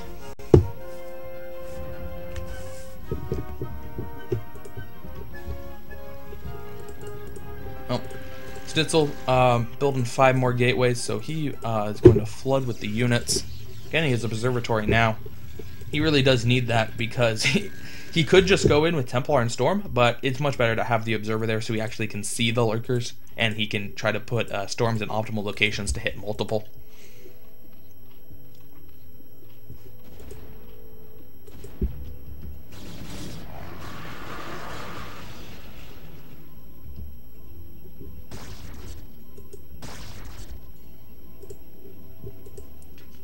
Well, SneazeL has some pretty good upgrades at 2.0. He isn't continuing it, and TechnicS, as we saw, got the triple Evo chamber, so he's gonna have nice upgrades of his own. He has 1.1 working on 2.2 at the moment, and then has some upgrades for his melee units as well. And there's gonna be a bit of a we're gonna see a bit of cat and mouse going on between SneazeL and TechnicS. SneazeL wants to get out with his High Templar to try to storm the lurkers, and every time he does that, TechnicS is going to want to try to snipe it with Hydralisks. See what he's able to do.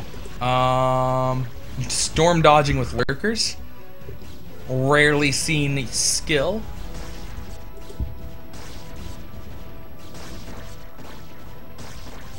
The Hydralisks do have to come back. Ooh, the Hydralisks were stepping forward to snipe the Observer. Very nice. If TechnicS can keep the Observer count low, SneazeL can't do anything. And the longer this contain happens, the worse and worse the position SneazeL is in. He does need to start seriously worrying about not being able to break it. It's starting to get pretty late into the game. The Dragoons are moving forward. Ooh, that Archon Morph just out of range. And now, the Dragoons, this mischance is really hurting him so much, bringing in more lurkers now, but these lurkers are very clumped up. Ooh, I don't think that was the best place for a storm. But still, ooh, that was a nice storm. I don't know if it hit that lurker.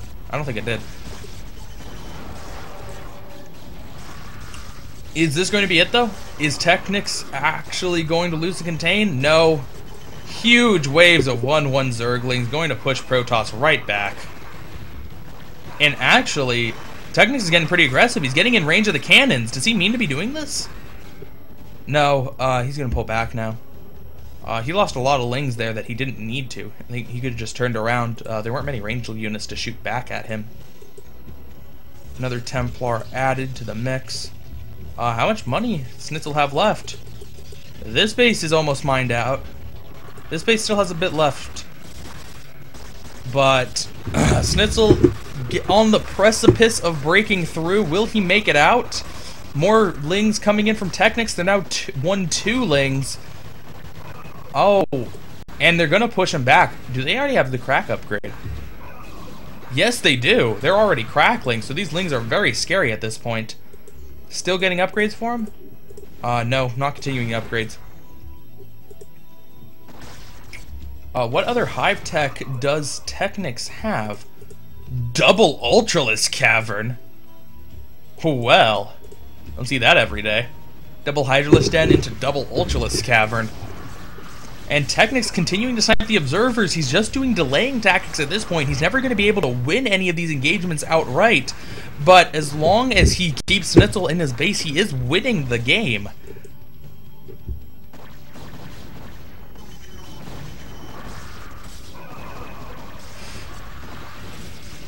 Oh. Good storms hitting the lurker, hitting a good pocket of lings.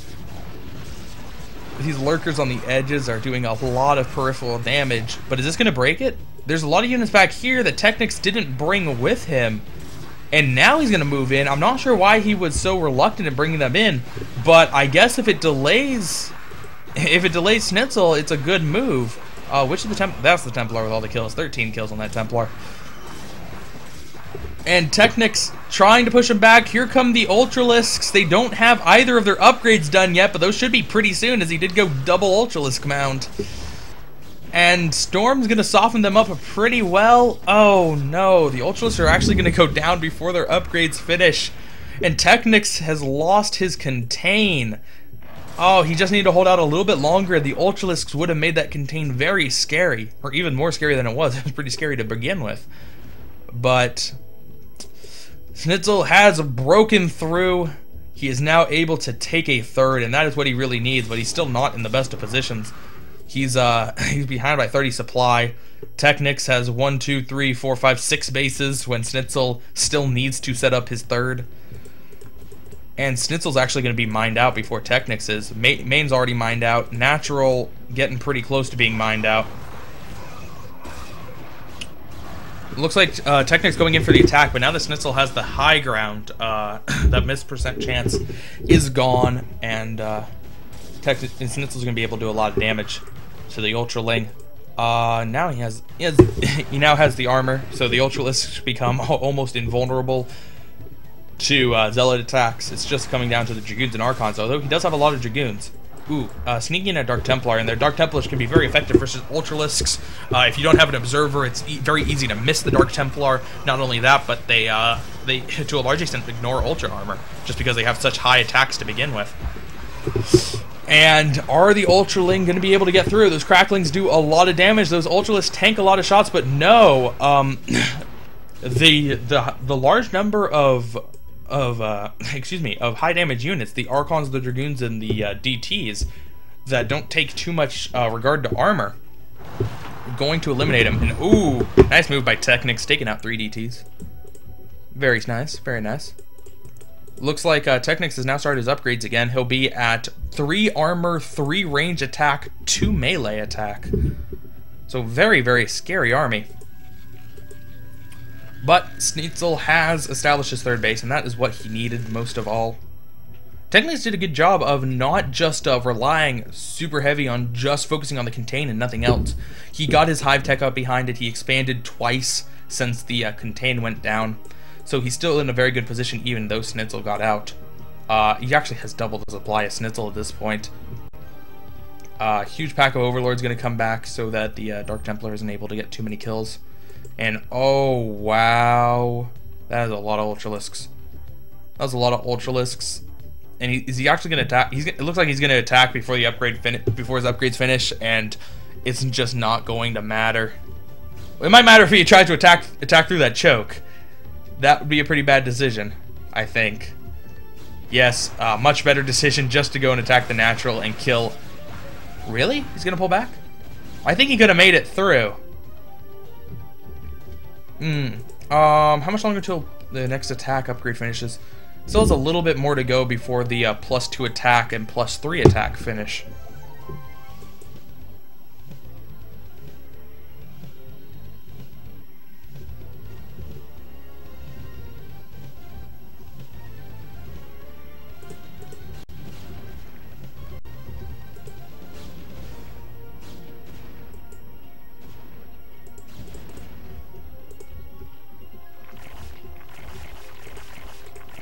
Is that really necessary, TechnicS?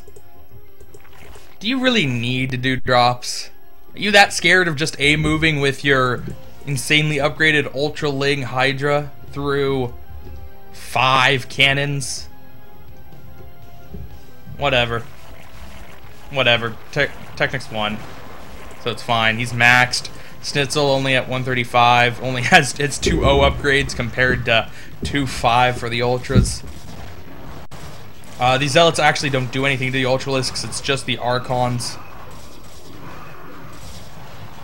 And there's only 2 of them, no Dragoon support. There is a Templar here, but it's probably going to be killed off before it can get enough energy for a storm.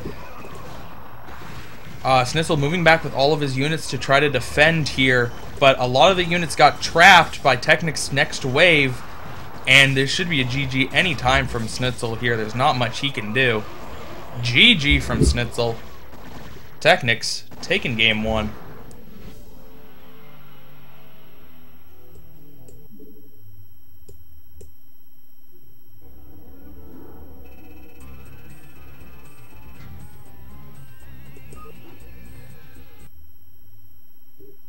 All right. Whoops. Wrong button. TechnicS versus SneazeL, game number 2. And SneazeL would be the heavy favorite in this, in my opinion. But TechnicS looked very strong in that last game. Well, SneazeL, brown Protoss top right. Very nice macro, by the way. I don't know. Is that BM? Or is he like... And hat... No. Oh, okay. Oh yeah, he is being nice. I couldn't tell, because I didn't think SneazeL had particularly good he didn't have particularly good macro that game. And I don't think SneazeL ever passed 140.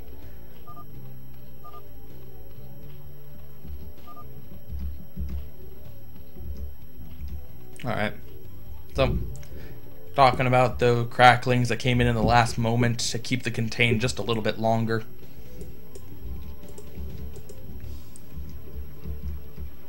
So, PVZ on Tau Cross. It can be rather difficult to play a long game on this map because unless you're going to expand to the unless you're going to expand to the other main and natural, there are no chokes to help you defend. The mineral only has a little bit of a choke, but not even that much, and the expansion with the gas just doesn't have one at all.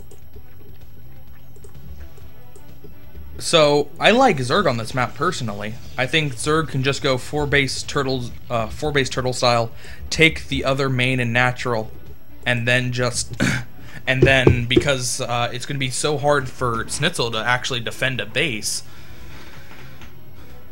I think it's going to work out. I think it could work out very well for TechnicS, but we'll see if that's his strategy. Last game he did the exact opposite of that and went very aggressive.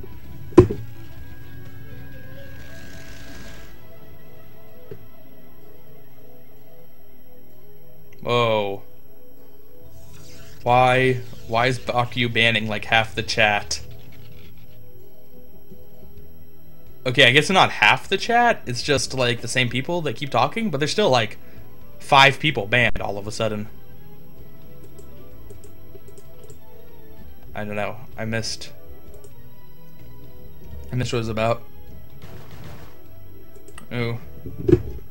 SneazeL trying to feign some cuteness and throw down the throw down the pylon here. That's a complete wall if you put the pylon there. Then you can put the gateway behind that, and that's still a complete wall. If you really, really need to do some cheesy stuff.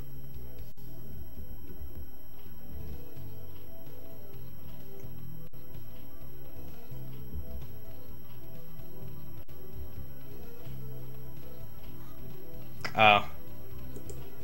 Okay. I see. I see what's up.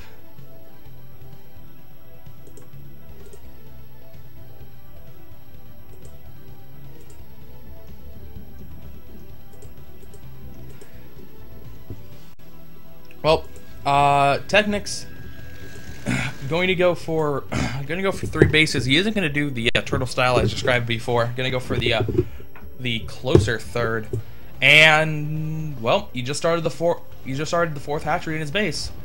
So it looks like we're going to see the exact same thing from him as last game. He won't be able to build a hatchery in the middle of the map, but other than that, looking very similar. Let's see if SneazeL can have a better response to it. He had a lot of trouble with it. Now, I don't think that this map is quite as good for that. Not only do you not have that center expansion, so you don't have another really good point to rally in Hydralisks. I guess you can take the middle only down here, but then that's not a gas expansion. Not only that, but a lot of the contain before was due to the high ground, as opposed to this openness.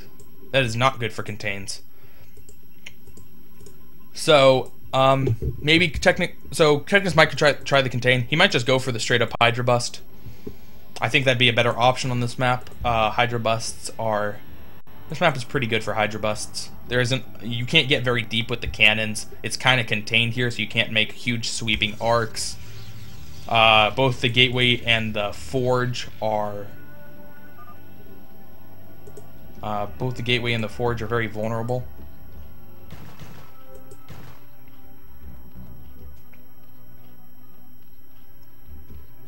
Well, Probe's gonna get in. Going to see the 2 hatcheries in the natural, 2 hatcheries in the main, so he knows that the exact same thing is coming.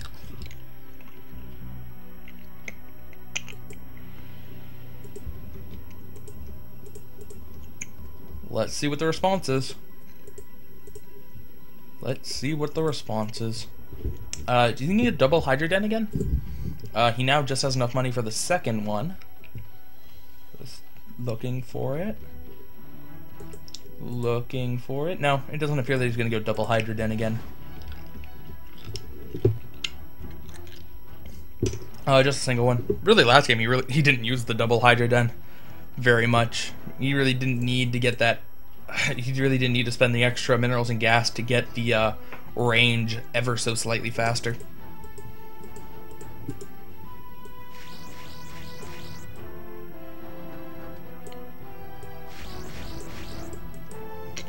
First Corsair, gonna have the luxury of taking out the Overlord. Already saw that the Hydra Bust was imminent, so he can try to get an extra couple of Overlord kills before enough Hydralisks are on the field to defend them all.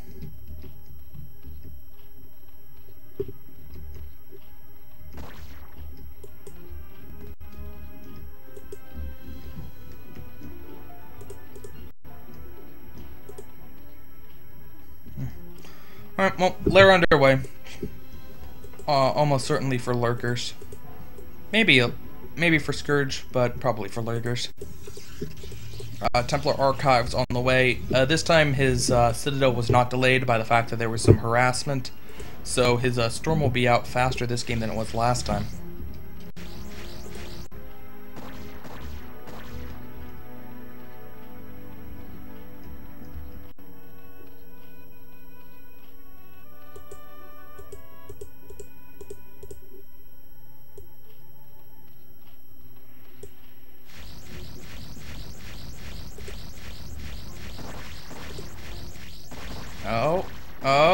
SneazeL manages to get it out there.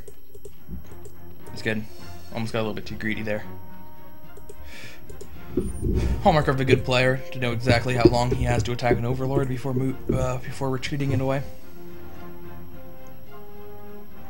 Pretty erratic cannon placement, but there just isn't a good grid pattern that you can have on this map. It's not as if he could have fit one here, or could have rearranged it so that they were all better clumped up. And that's not just bad for the fact that it looks ugly, it's bad for the fact that when attacking the front two cannons, only these two cannons are supporting them. And as you move through, you're not taking on the entire force of the cannons. Which is why I was saying that this map is better for the Hydra bus than Sniper Ridge was. SneazeL moving out with the DT. Does TechnicS have Overlord speed yet? I don't see him moving Overlord, but he's not going to be able to Hydra bust with that DT out there. So he's going to have to wait at least a little bit longer.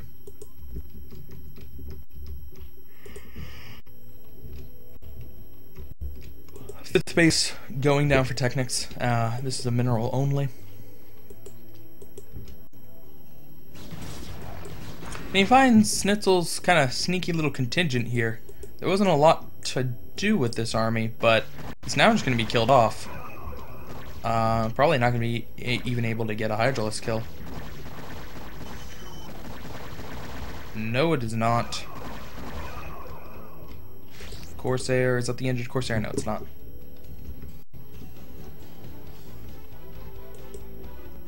Well, TechnicS is almost at 100 supply for this Hydralisk bus, so it's looking really big at this point, but I'm surprised he's not getting into better position. Does he just not have the Overlords? Is he getting Overlord speed at least? Yes, Overlord speed is just finishing now. So now he can Hydra bust, but he's almost posturing his units as if he's not going to.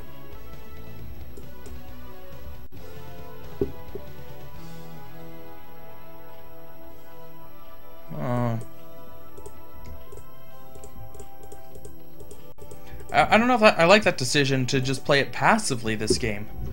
I mean, he's going for lurkers, and lurkers aren't really going to help him with the bust. I think he'd be better off just attacking. Does SneazeL have a bunch of High Templar? He does have a few High Templar. Oh, he has two more back here. Well, I think I would have rather seen a bus.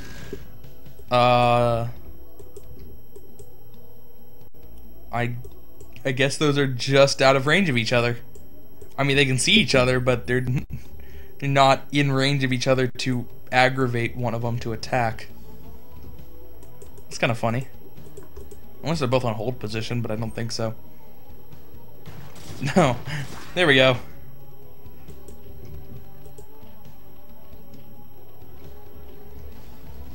Looks like the DT wailed around that hatchery for a while. Didn't quite manage to get it.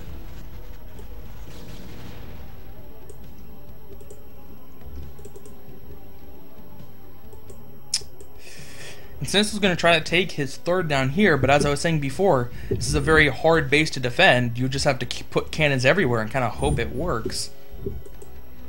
I like TechnicS' spread of units here. Just random Overlord, random Hydralisk, random Zergling, keeping a nice perimeter, trying to see if SneazeL's moving out with an army or possibly moving out with a storm drop that needs to be intercepted. Good move by him.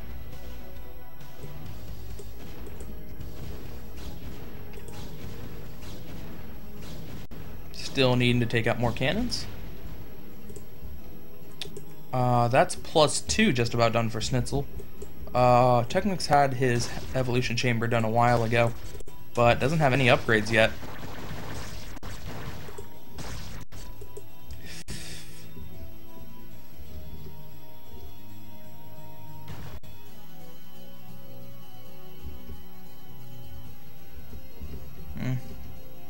Alright, well, SneazeL's moved out with his full army to try to defend the expansion that's going to be going down here. But there's going to be a lot of attack opportunities for TechnicS. It's going to be very easy for him to surround such a small army in comparison to the huge red blob that he has. Oh, this is going to be such a big attack. Very well organized by TechnicS, just managing to get all those units to come in at the same time. But beautiful storms going down, killing off so many units. I hope that Archon survives so I can see how many kills it has. Oh, is TechnicS going to be able to work his way through this? I think... Oh, it's close on either side. Neither player bringing in reinforcements. So I think TechnicS is just barely going to be able to eke this one out and prevent the third from going down. Maybe not. This is actually a pretty good contingent for Dragoons. No, I think that the upgrades for SneazeL now at 2-1 is what really turned that battle. If TechnicS had better upgrades, then a lot of his Zerglings would have lived longer and would have been able to do a lot more damage. So SneazeL will actually manage to survive that battle with a healthy number of Dragoons and an Archon left. But most importantly, he's going to be able to get up that expansion. Getting up a third is a very, very nice thing to do in ZVP, as SneazeL found out last game, not being allowed to get up a third. The Hive is just finished. Is he going to start Adrenal? Yep, getting the Adrenal glands first. I wouldn't be surprised to see an Ultralisk Cavern relatively soon. Shooting at that Overlord.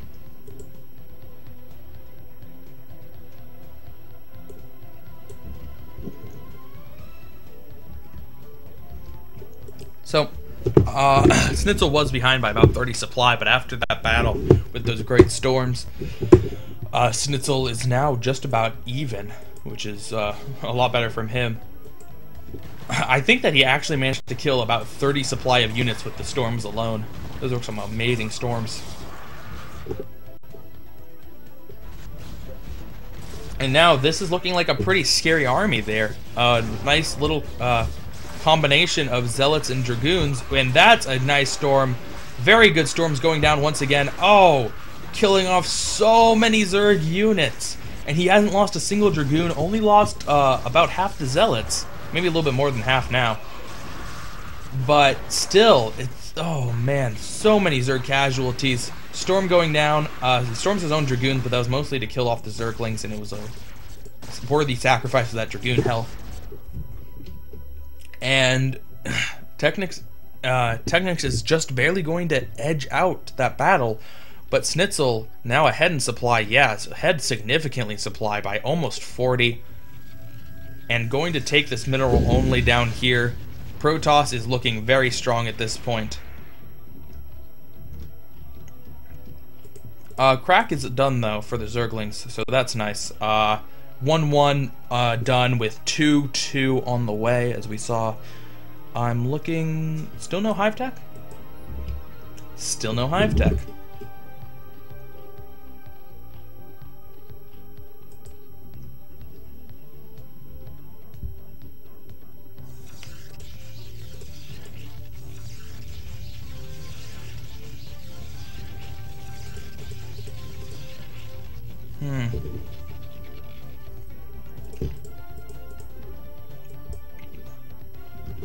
Kind of surprised to... Nah, there it is. There's the Ultralisk Cavern, and actually there's the Defiler Mount. So, now getting his Hive Tech out. That's good. He's really going to need that Hive Tech to deal with the storms. Well, the Defilers aren't very good for dealing with storms, but it'll at least help him with all the other units. But SneazeL, with a very scary army at this point, up to over 160 supply. And this could be a game-changing army where defending that third for SneazeL was hard. Now it's going to be turned right around, and there is no SimCity for either of these two bases for TechnicS, which is going to make attacking them rather easy for SneazeL. Coming in for an attack by TechnicS, a pretty good surround, but those Lings are just going to die so fast to Archons. SneazeL backing up a little bit, but still going to be able to easily win that.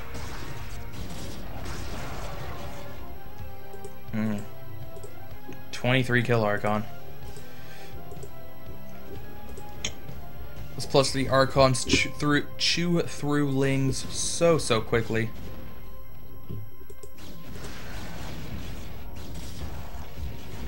Actually not using his entire force to attack this base, so I think TechnicS is going to be able to save it. I don't know why he split up his forces. I think that was a mistake. Waste of Storm there. Well, he's able to take out one of the hatcheries, not the other one. Yeah, that was a bit of a dangerous situation for SneazeL. If TechnicS had been able to attack one half of the army, SneazeL would have certainly lost it. He needs to keep his it concentrated. TechnicS now trying to attack this cannon wall, but cannon's a storm behind it. Very hard to get through. The Defiler now joining. That would have been helpful a little while ago. Does he still have any storms left? No, not quite on this one. Needs about 7 more energy. But here from a lot of Zealots to should be enough to clean this up, and the expansion will remain. Very nice. Ultralisks are out. Do not have their upgrades yet. Ultralisk speed just finished, but Ultralisk armor still hasn't been started. At least I assume he didn't go double Ultralisk mound again. Ultralisk cavern, excuse me.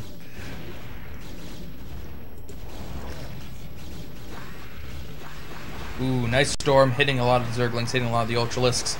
And the Ultralisks are not under the swarm. Oh no, TechnicS. That's a huge issue. All those Dragoons are going to do so much damage. As you can see, the ones that were outside the swarm are already dead. The ones that were inside the swarm managed to survive a bit longer. And managing to bring a couple more in. Unfortunately, he got one swarm down, and that was the issue, not really the swarm placement. Ultralisk trying to get under it, and just has to withdraw the Archons, and those Ultralisks are going to die so quickly to that many Dragoons. Gonna be able to snipe some High Templar at least. That is nice.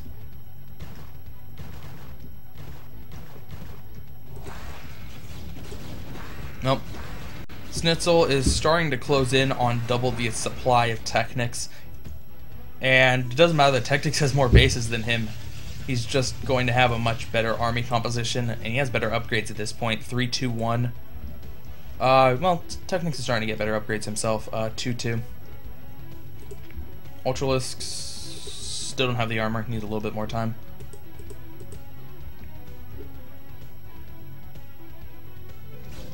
But SneazeL is slowly but surely making his way towards the natural. Once he's able to take out the natural and take out the main, all of the tech for TechnicS will be gone.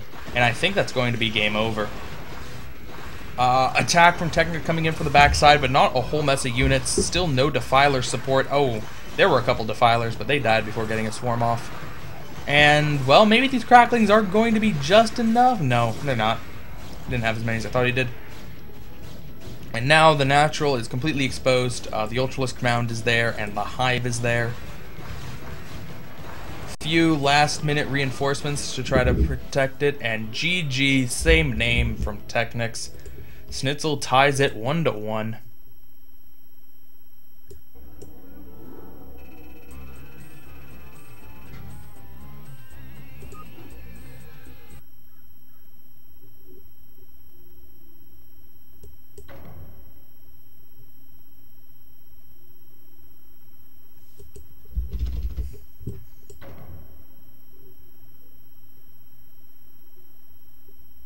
Oh boy, my chat's talking in German.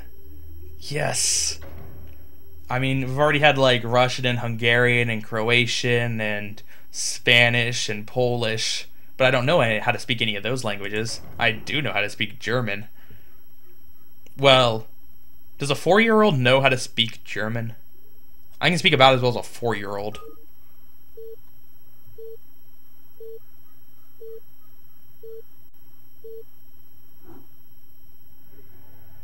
Alright, so, game number 3 on Destination.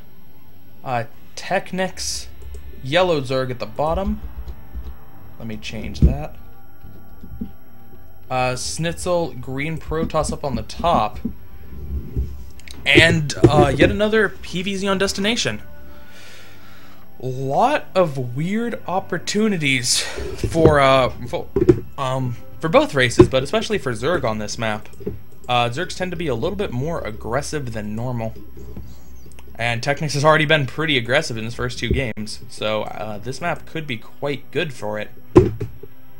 If he wants to go for a contain style again, this map is a lot better for making contains, because you can contain with so many fewer units across that double bridge than Tau Cross for sure, but even on Sniper Ridge, I think it's easier than that.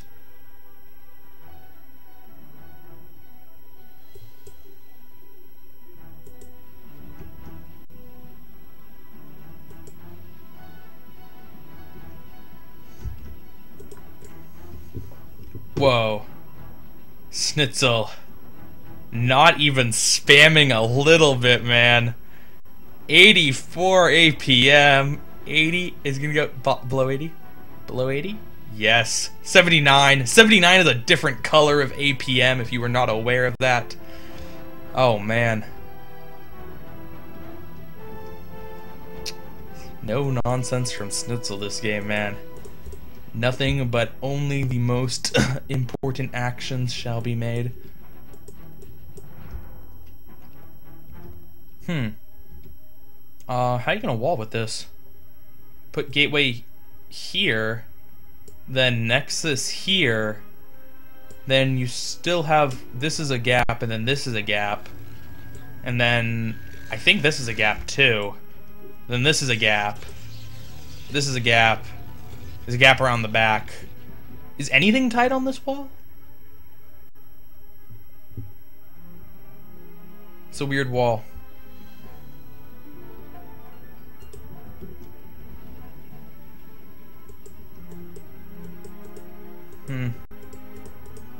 Anyway. SneazeL's going to throw down the manor pylon to block the expansion from going down. TechnicS went for a earlier pool, forcing SneazeL to build 2 cannons when he otherwise might not wanted to. But man, dude, those cannons not prevent a run by at all. Just right up this. I don't even think this cannon's in range to hit anything, but this cannon's not gonna be able to hit much either. I would be very worried if I was SneazeL at this point. He's gonna throw down the gateway here. He still doesn't block a run by, like at all.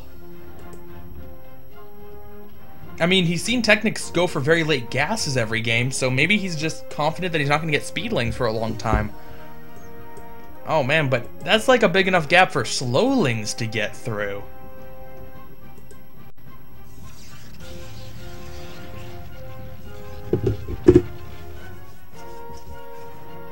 Man, I don't know about this.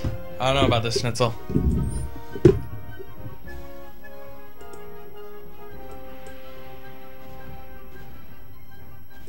And run by.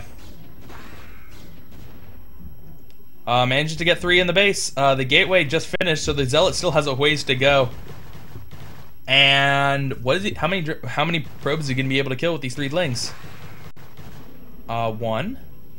You already lost a ling though.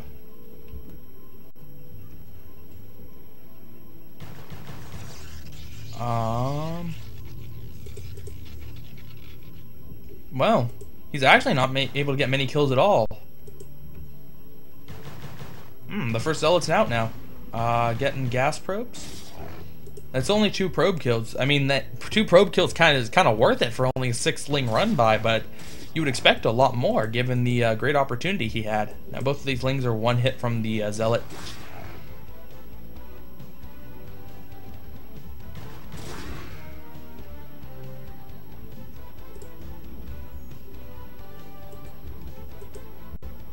Well, TechnicS is gonna stick to what he knows. 5-hatch Hydra.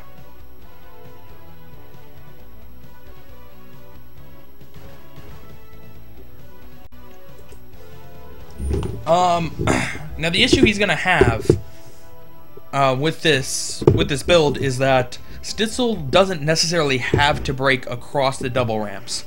If TechnicS is in fact going to go for a heavy contain like he did game 1, SneazeL can mine out the back, get a mineral only in the back, then get a 4th here, and the contain doesn't quite work when your opponent still has 4 bases.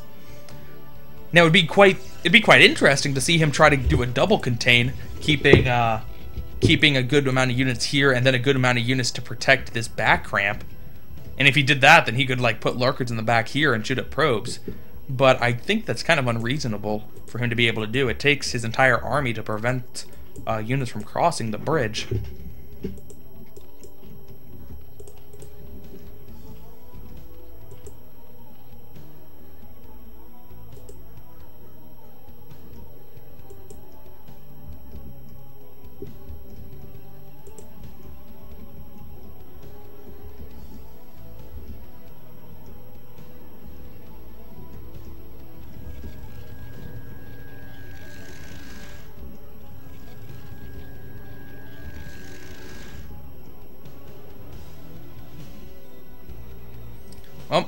let's see TechnicS go for another run by.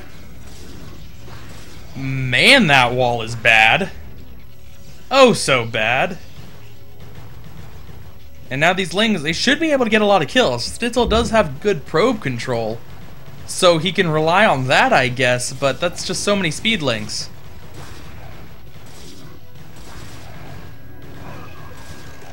Well, they're gonna engage Zealots instead.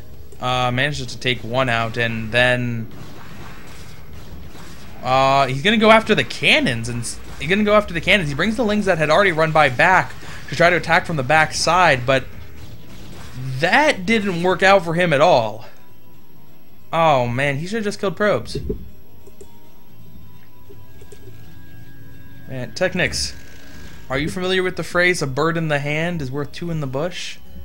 Because I think that that was really, really applicable here. Oh man.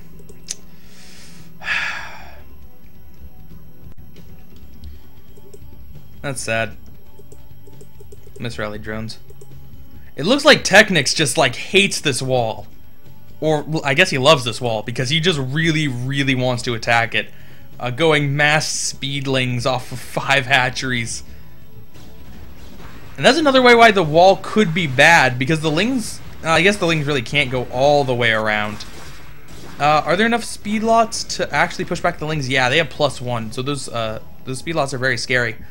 I think, well, I think with the +1, SneazeL finally has enough Zealots to defend it, although his Zealots aren't home anymore, so you could just do another run by now. Zealots are on the other side of the map.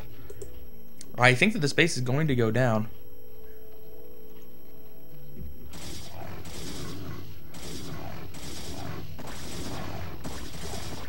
Yeah, one Hydralisk trying to shoot at the Zealots, but the Zealots are focusing down the hatchery.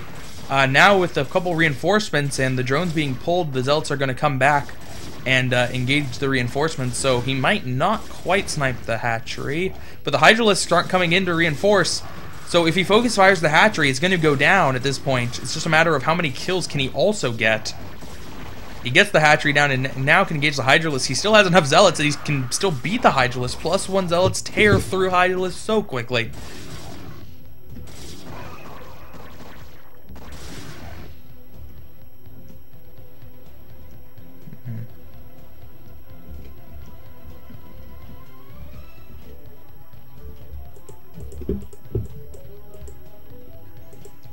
Well, that's a pretty bad blow for TechnicS. He's now 4 hatcheries off of 2 bases, a pretty low army supply.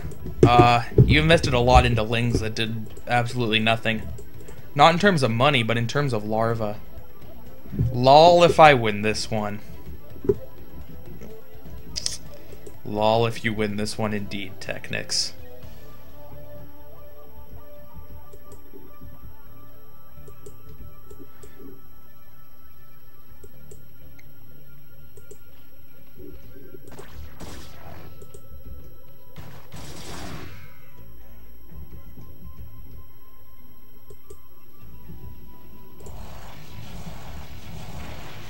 Yep, getting the Overlord. Yeah, this is looking pretty good for SneazeL. He's ahead by how much supply? He's ahead by 25 supply. TechnicS confined to 2 bases is Zerg. He's gonna have a pretty okay army, but it's just not the position you want to be in at all.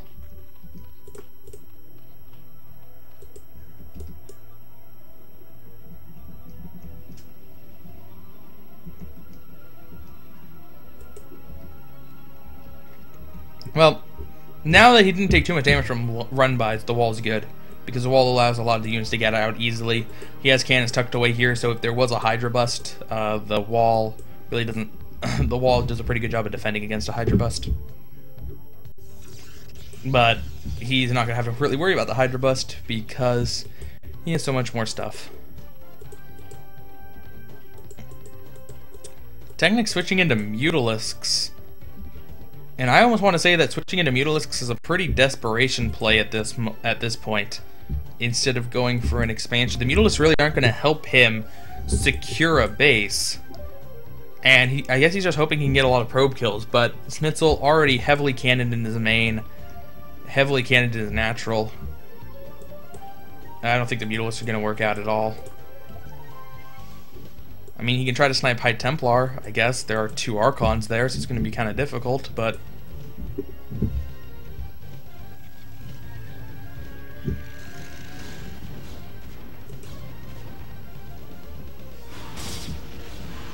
Oh, Storm going down. Yep, and TechnicS realizes there are a lot of cannons there. His beamlists aren't going to be able to do anything.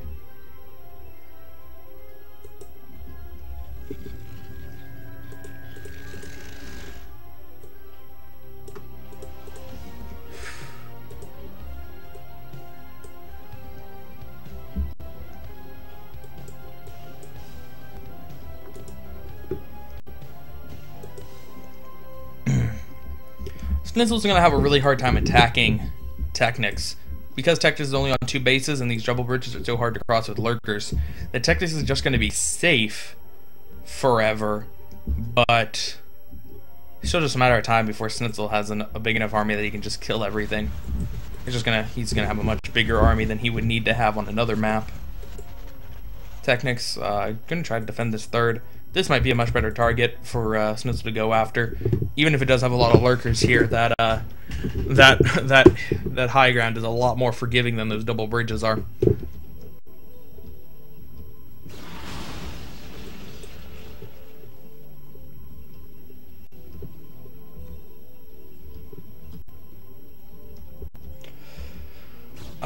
Dragoon's even being chased by, or even chasing the Mutalisks, and then there's nothing the Mutalisks can do about it.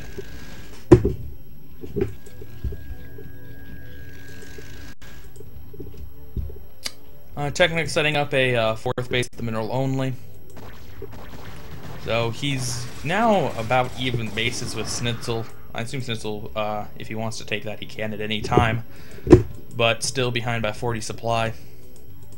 It's okay for Zerg to be a little bit behind, but not that far behind.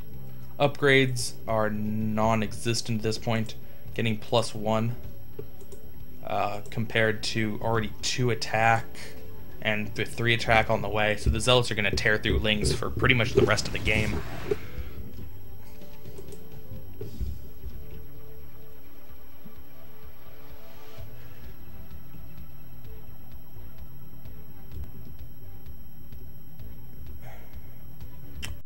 Yep.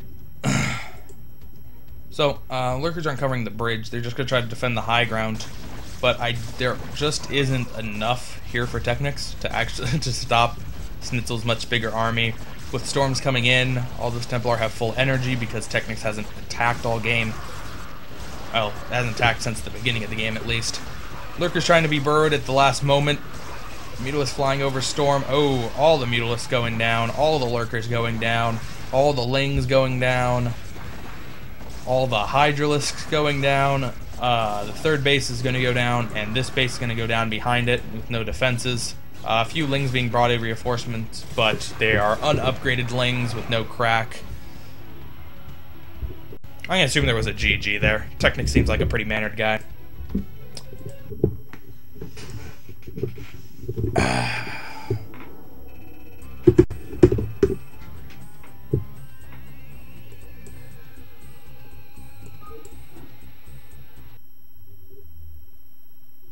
Alright. So, what could be the last game of this cast? SneazeL only needs 1 more to take it over TechnicS. And the map is going to be Aztec. So, top position, we have SneazeL up 2-1 in this series as the Purple Protoss. In the left position, we have TechnicS, the Red Zerg, who despite looking really good in Game 1, has not been able to do anything since.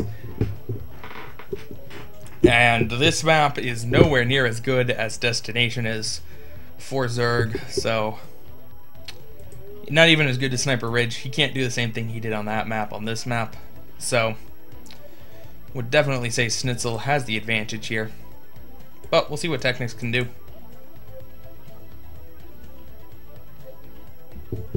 No, I meant last game of the cast.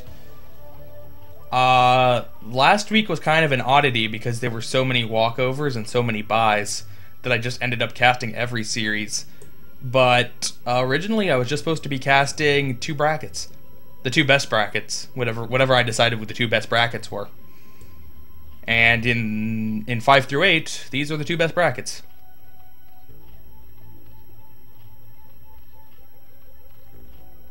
And it's not a 2-hour cast, it's going to be like a 4-hour cast.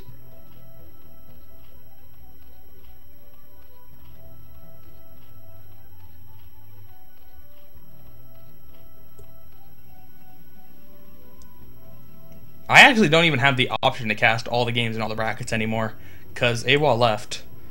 So even if I was to change my mind and cast more games, I don't have games to cast. They don't send me all of them, they just send me what I'm supposed to do, because he doesn't want to have to anti-spoiler all of them.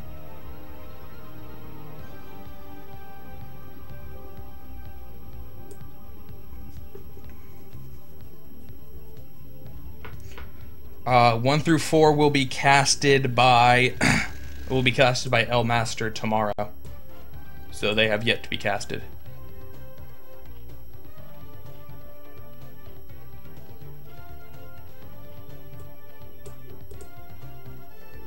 Anyway, SneazeL. SneazeL's gonna have a very nice wall on this map. Tight, tight. This is gonna be tight. Very, very nice wall. Like it a lot.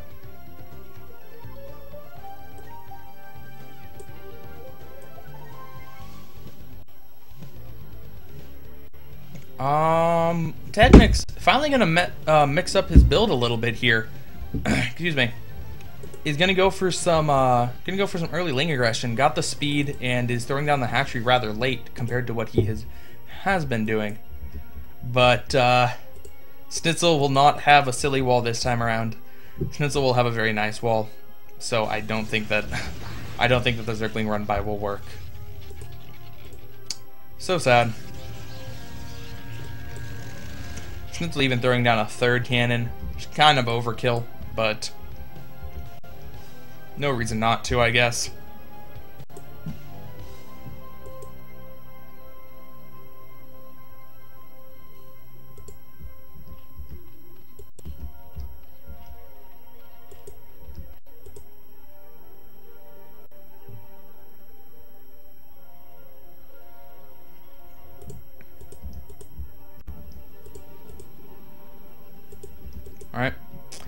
Alright. Excuse me. TechnicS throwing down the 3rd. TechnicS throwing down his 3rd hatchery. So it's not going to be too different from what he's been doing. I assume he's going to throw down the 4th one at his well, not going to throw it out in his natural. Good throw down in his main.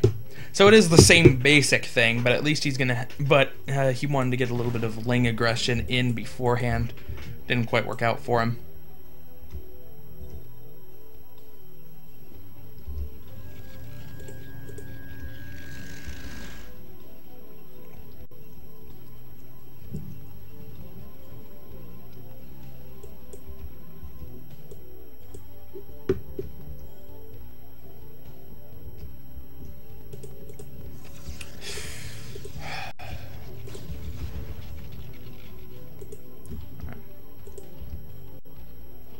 Yeah, I don't see a Hydra Bust working.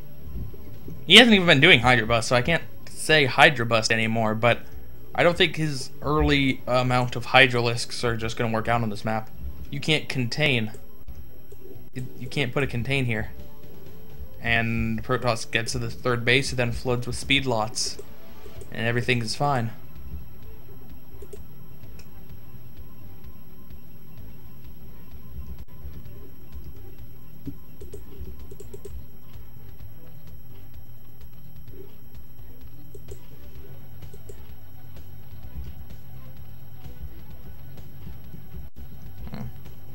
Nope. 5th hatchery going down. So the Hydralisk Stens should follow soon. It's actually gonna be a little bit faster because he doesn't have to build an extractor this time. He already had the extractor up. There's one. He's gonna go double Hydralisk Den. Doesn't look like it. Just content with the single. Still making a lot of lings though. I don't know what he expects to get out of his lings.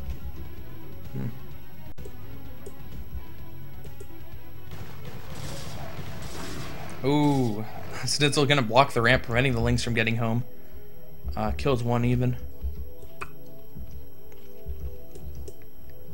And he doesn't actually have any Hydralisks out yet.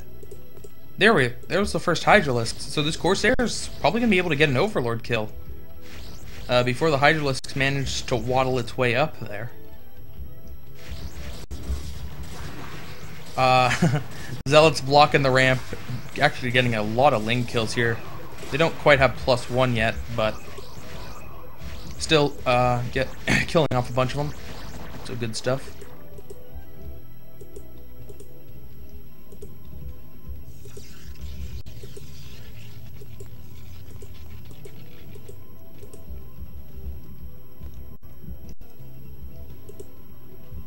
Now, while he did get off a lot of he did manage to get a lot of ling kills there, by throwing away those first 3 zealots, it means that if you want to go for a +1 timing attack, it's going to be a lot weaker than it would be. Because the normal timing attack of 7 zealots or so -3 is very weak in comparison. And ooh, actually he went for a very late +1, only just starting it now, after starting Storm even. Interesting. So no, he does not want to get any early aggression with the zealots with the normal +1 timing. Is he even getting speed? I think that's at least worth checking. No speed for the zealots. Very anti-zealot this game. TechnicS is starting to get his Hydralisks out. Without speed, it's actually going to be kind of hard to defend a Hydralisk bust. I want to say, I mean, those cannons are in a great position, so I think the cannons are going to be enough. But the zealots are not going to be very effective in helping with that defense. Manages to step up, can pick off one of those cannons because the line of cannons behind it doesn't really protect. And can pick off the forge before it gets +1. In fact, SneazeL's going to cancel it. You don't quite get all the money back when you let a building die while getting an upgrade.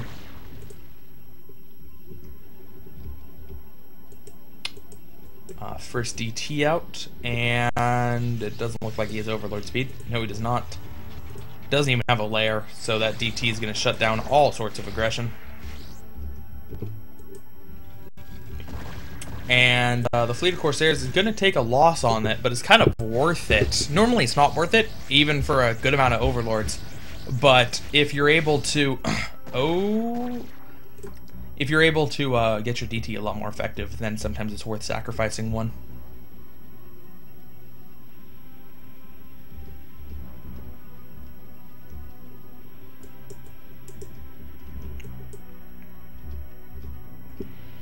TechnicS taking a 4th. I don't see why he didn't just take this space and this space. Not only are they're just about as safe, but at least you have a gas when you do that, and more mineral patches even. These patches don't have as many minerals, and there's only 6 of them. It's not as if he's going for... It's not as if he needs closer hatchery so that he can rally in units faster.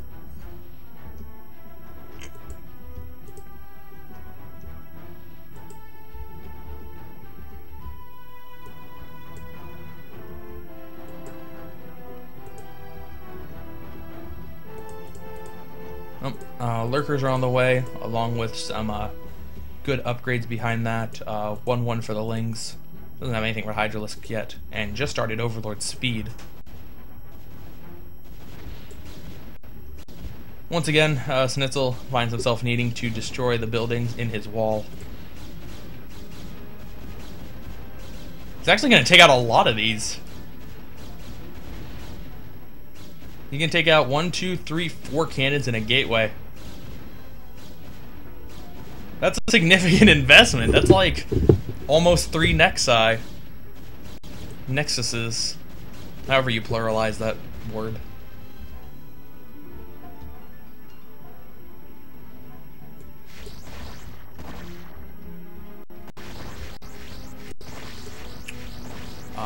Corsairs. Yeah, allowing them to die. Probably not the best thing, but SneazeL is not a huge fan of Corsairs in his game. He likes to just keep it on the ground. Large number of lurkers coming out for TechnicS, but what is he going to be able to do with them?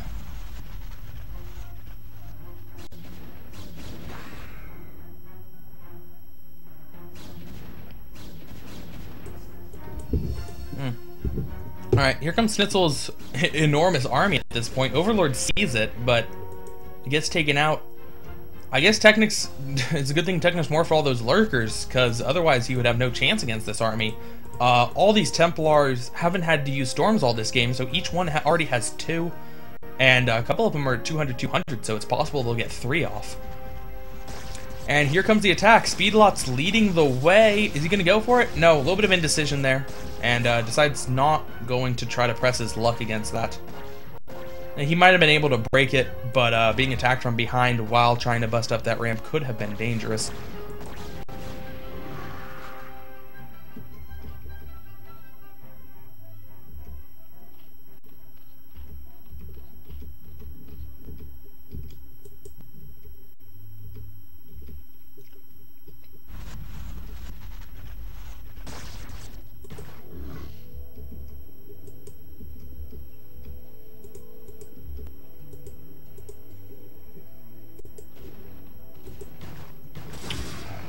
SneazeL is going to expand to his 3rd.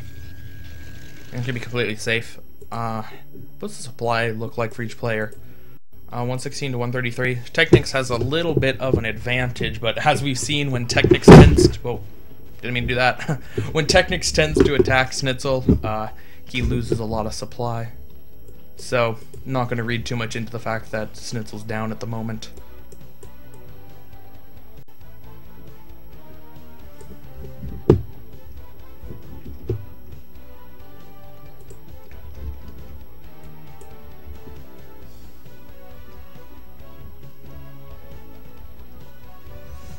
Well, here comes SneazeL once again. I don't think the situation's changed at this base, other than another sunken's been added. So I think he's going to try to bust up this ramp. Yeah, here he goes. There are a lot of Hydralisks up at the top, but they're all clumped up. He needs to storm. Get the storm off. There we go. Very nice storm. Oh, very, very nice storm. And SneazeL's going to back off once again. Kind of surprising. If he kept... He's moving out of the range of the lurkers at least, but the Hydralisks now get high ground advantage. And that Dragoon's gonna die. So he lost his Archons in that engagement, meaning he's a lot more vulnerable to Lings if he's not able to storm them, but he has a lot of storms to work with.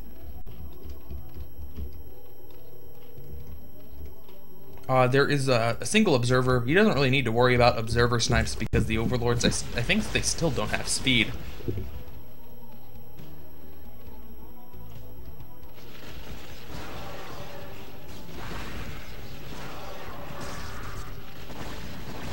Oh. Just as I say that, he manages to snipe one of the observers. But slowly but surely, these Hydralisk numbers are being whittled down. There's an unlimited amount of storms available for SneazeL, and I think eventually he's just going to run out of stuff here, and the Dragoons are going to be able to A-move up. And the time for that might be now. The Dragoons are starting to get a little bit more aggressive. They're still working with the they're still working with the high ground disadvantage, but it doesn't matter when TechnicS is only attacking with a few units at a time. Now starting to morph into Archons, and Archons are going to make short work of all those Lings. Does TechnicS have Hive? Yes, TechnicS does have Hive, getting drop, interestingly. I have to assume with Hive that he has Crack, unless it's still researching. Just about to finish. So Crack will be done. That makes the Lings a lot scarier, and there's only one Templar left. It does have full energy, so that's 2 Storms. But that many 1-1-2 Cracklings, not 1-1 Cracklings. certainly threatening.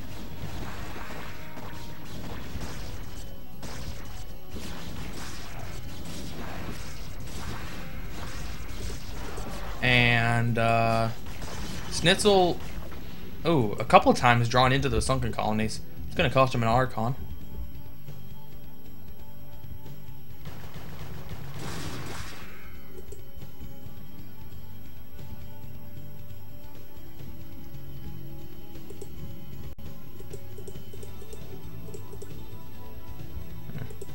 SneazeL's upgrades are at 2-0, about to be 2-1, or excuse me, 3-1.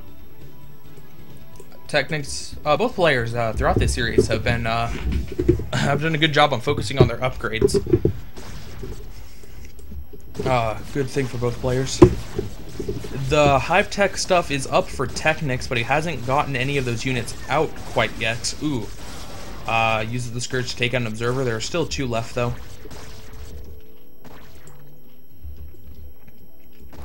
And SneazeL's having a really hard time breaking up this ramp.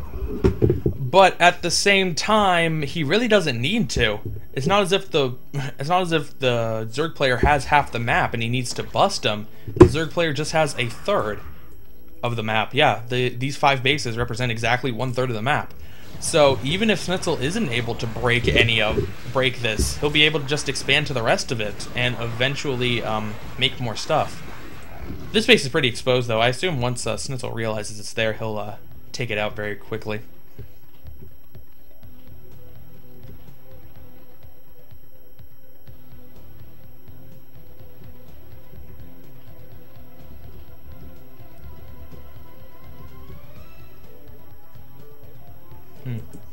Alright.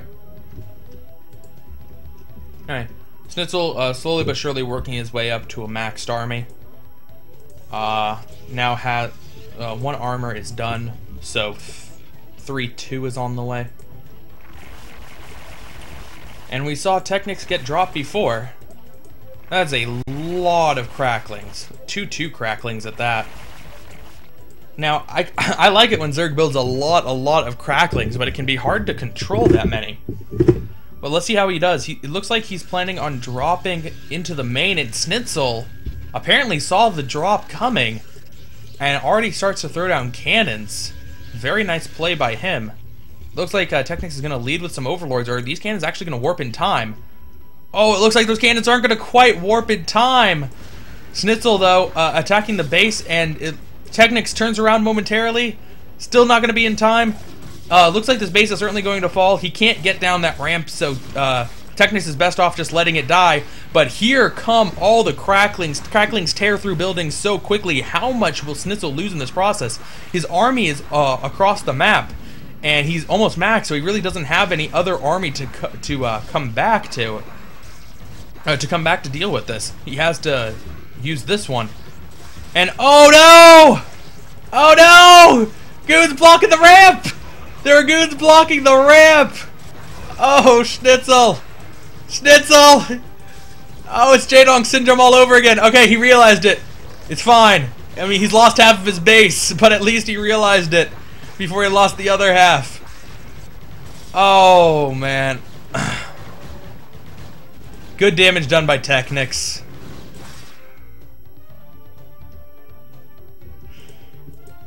There's a defiler here. Yeah! Take that, Zealot. I just swarmed you. Now you have bugs flying all around, and you're like trying to swat them out of your face, but there's too many of them. Isn't that annoying?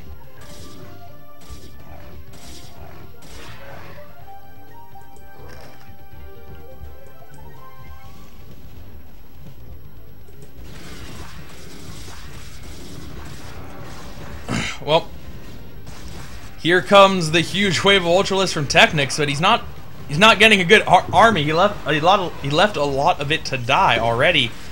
And SneazeL is pressing himself up against a corner. He's not going to have a retreat option if this attack goes badly. With that swarm, all those Dragoons are going to be useless. And I think, oh, he is going to be able to escape just barely. I thought he was going to be trapped there. He does lose a good portion of his army, though. Those Ultralisks are just so strong. 3-5, completely upgraded. Actually, I don't think they have speed. I guess they're not completely upgraded.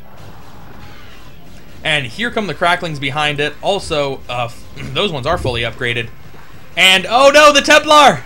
The Templar's blocking! Nice job by the Templar, preventing the Ultralisk from getting up there. And actually, I don't think that TechnicS would have quite had enough stuff, but if he would have, then that Templar saved him. Now, this is going to be the target of TechnicS' next attack. There are a lot of speed lots at the top of the ramp, but not many cannons. And I think the Ultralisks are just going to be able to beat their way through. Swarm going down, yeah. And that Ultralisk just takes so little damage. Oh, so little damage. Here comes the rest of SneazeL's army to help try to fight that off. About similar supplies for both players. And oh, this is looking like a pretty strong army for SneazeL. Ultralisk trying to stay under the swarm because the goons are what's going to be the real damage dealers to these Ultralisks. Does that Templar have Storm? Now it has Storm. Plague going down, hitting 4 Dragoons. Ooh, 12 build Dragoon. Nice. Looks like this attack will be just cleaned up. Didn't quite make it all the way up. Reinforcements coming in from TechnicS, though. They won't be able to kill off the army initially, but there are more on the way. I think these speed lots, though, with 3-2 upgrades, very nice, are going to be enough to hold, though.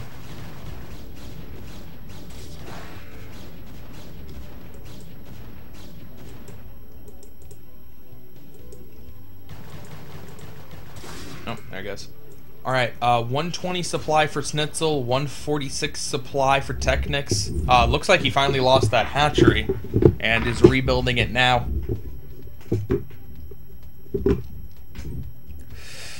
Oh, it's looking pretty even in this game. SneazeL was looking ahead from the beginning, but after that drop, did a lot of damage. SneazeL just hasn't quite been able to assert himself in the same way. He's lost a lot of the map control. And TechnicS has so many Ultralisks. Plague going down. Nice Plague, hitting a lot of Zealots. Consuming more Zerglings so he can still get a swarm off. And it looks like this army is going to be big enough to break the 4th. How much mining is SneazeL doing behind this? I imagine not very much. This base just about to run out. Already gone. About gone. So if SneazeL loses his base, he's not going to have money. He doesn't have a huge bank to rely on. I think that this could be the game-ending attack for TechnicS. Oh, Storm hitting a lot of the Ultralisks, but there are just so many that it doesn't matter. All the probes are going down. This base will be eliminated. There are lurkers there. There is a DT, but the DT gets killed, even though there wasn't an Overlord overhead. And GG from SneazeL. 2-2. Yet again, we have a PVZ best of 5 that will go to the 5th set between 2 rather talented players. I have to say, TechnicS does not look like he has been on even par with SneazeL. Based on everything we've seen with these games, it's not like, yeah, these 2 players are 2-2. I mean, it's just that drop, man. That drop really swung the game in his favor. He probably wouldn't have been able to come back without it.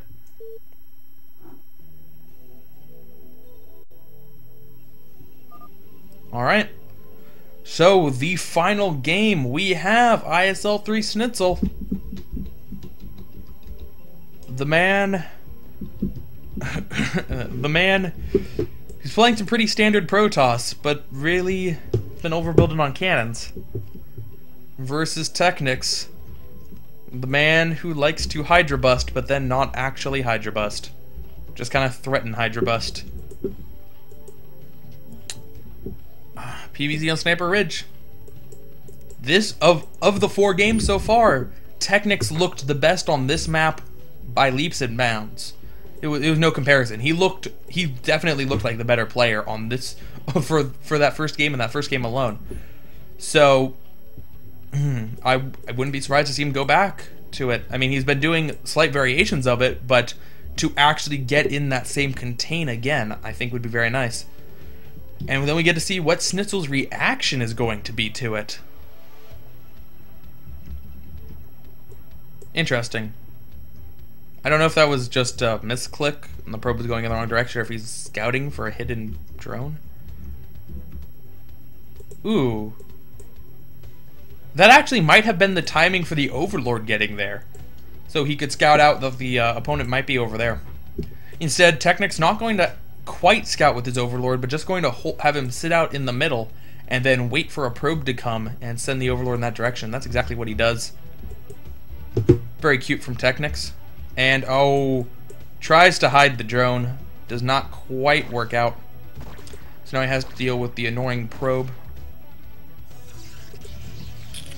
Does that actually block? Oh, I guess it does. I thought the hatchery could fit in here, but no, that's not gonna fit. A little bit too close to the geyser. So, TechnicS going with the 12 pool this game.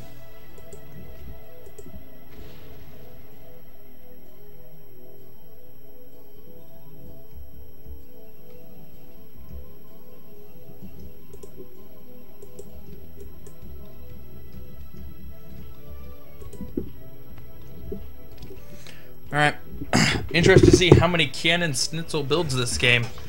He does go for a Nexus before cannons. Not always done versus a 12 pool. But it wasn't quite a 12 pool because it was delayed. It was delayed by the fact that he wanted to go for a 12 hatch but wasn't able to get the hatchery down. So it should probably still be safe. If these two are tight, that's a sick wall. I'm not sure these two are tight.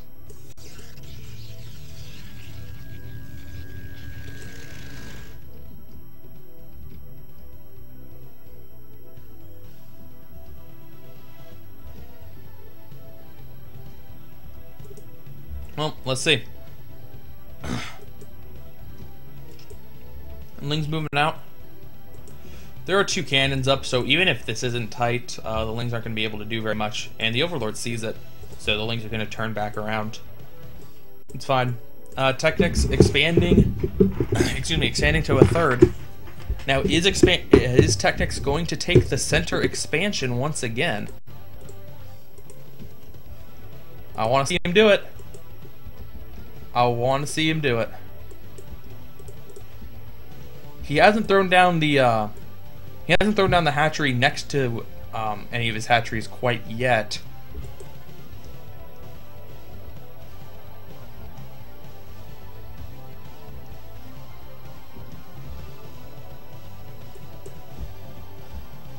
And where's the other hatchery going to be? He has enough money for it. Still waiting. There we go. Alright, he's not going to take the center expansion quite yet. If at all. Interesting to note that he got 80 gas. Only 80 gas gone from the extractor. He actually was planning on going for speedlings, but then after seeing that... After seeing that SneazeL had a nice wall and had already built two cannons, he stopped mining gas and didn't even bother to get the upgrade. Which is kind of cute.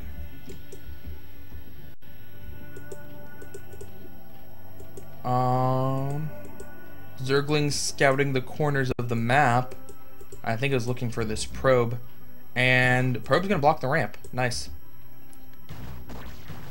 Prevents the probe from getting in.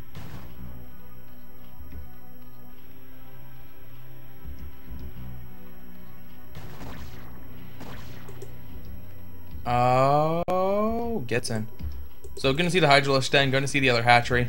He built his 5th hatchery already, so he will not take the center expansion again. So sad.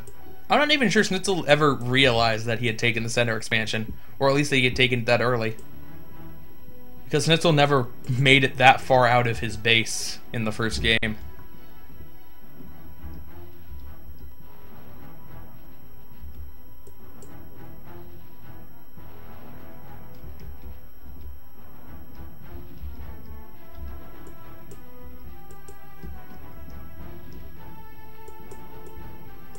Well, SneazeL has a Stargate up, getting the Citadel behind that. First Corsair is going to be able to kill some Overlords instead of just immediately scouting. And, ooh, TechnicS back to the game 1 tactic of double Hydralisk Den. Which is kind of weird, because he didn't take the center expansion. So this is the... I don't know why on Sniper Ridge in particular, double Hydralisk Den is good. Nah. Whatever. Not important. He's going to get his range and his speed out very quickly. Actually... Okay, speed was already almost done. And then range is just starting. He totally could have just not built the Hydralisk Den and saved that extra 50 gas, 100 or 150 minerals.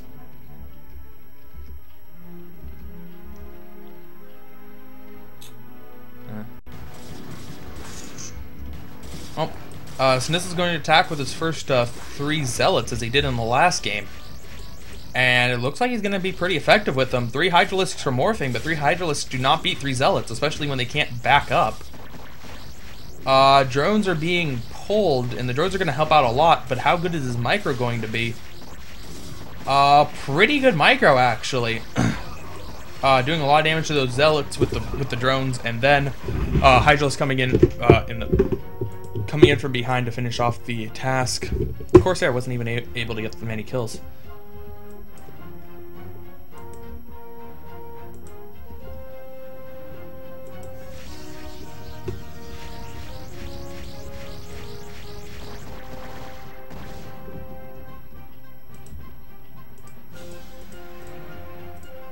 Well, speed and range are done, and here come the Hydralisks.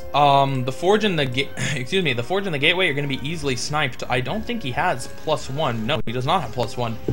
Yeah, he couldn't have. That couldn't be +2 already. So +1 is going to be stopped if the Hydralisk target that first. And oh, the Hydralisk getting too close. Getting too close. He's messing it up. Oh, losing 2 Zerglings and a Hydralisk needlessly. Should definitely get some Hydralisks over here. Needs to back up. Can he not hit that? Yes, he can. Okay.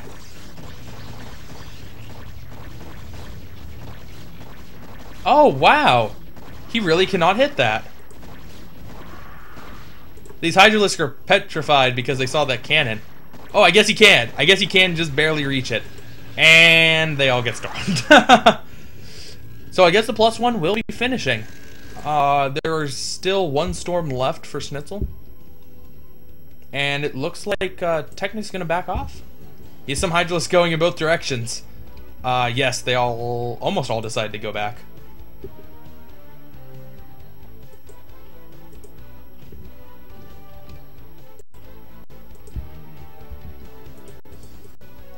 Double evolution chamber once again. Well, actually not once again. Before he went triple evolution chamber. But he doesn't have much gas this time around. This center expansion has a double gas. That'd be quite helpful.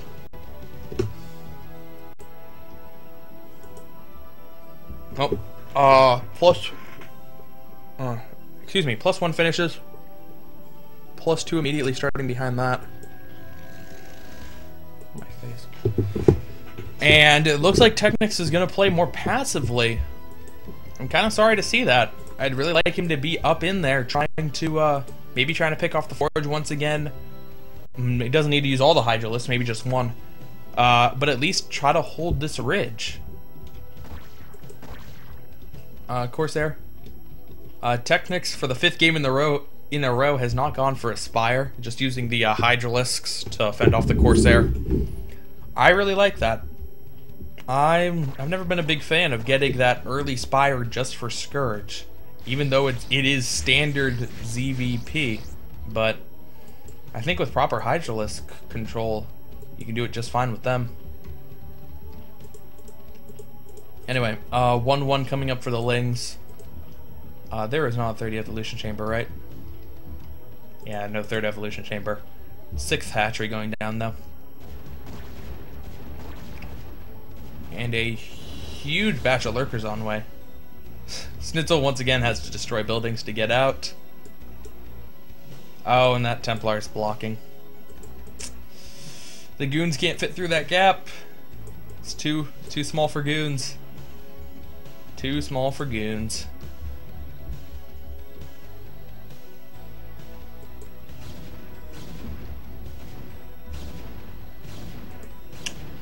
So he takes out another cannon. That was a bit unnecessary. Oh well. He really doesn't have use for those cannons anymore anyway. It's not as if TechnicS attacks or anything like that. Probably gonna scout out the top to see generally what's up here. He's gonna see a couple lurkers, or a few lurkers at least, and a hydralisk. But now without that contained, SneazeL is free to just go around. And oh man, I don't like it. I don't know why you didn't just set up on that top ridge and really control SneazeL a lot better. Well, there's a huge Zerg presence down at the bottom too. He saw the Protoss Marvy moving around, and a lot of Zealots are eating a lot of lurker shots. Going to pull back. Storm going down. Most of the Hydralisks get out of there.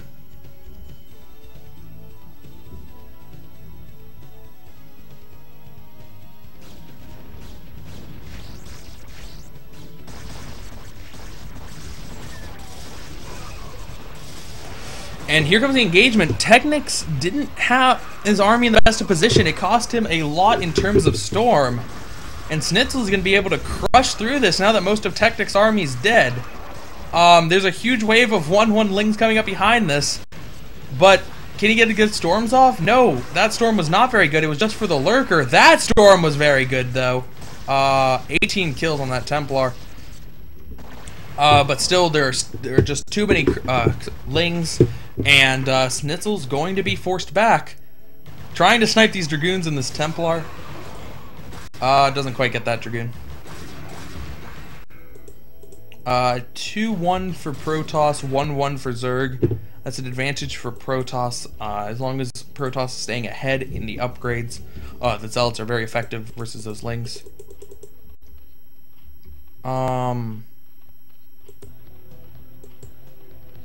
Why did he kill his Hydralisk den? SneazeL didn't do that. Was he just like so angry by the fact that his plan of getting rained 10 seconds faster failed? That he's just like, ah, I must destroy you, Hydralisk den.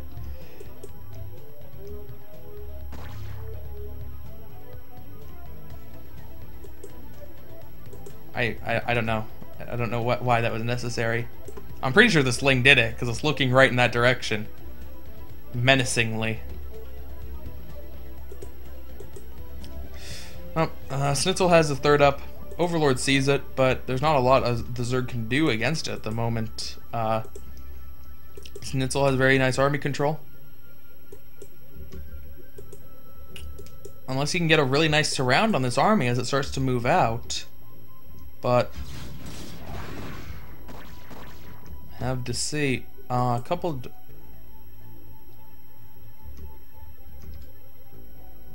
Really?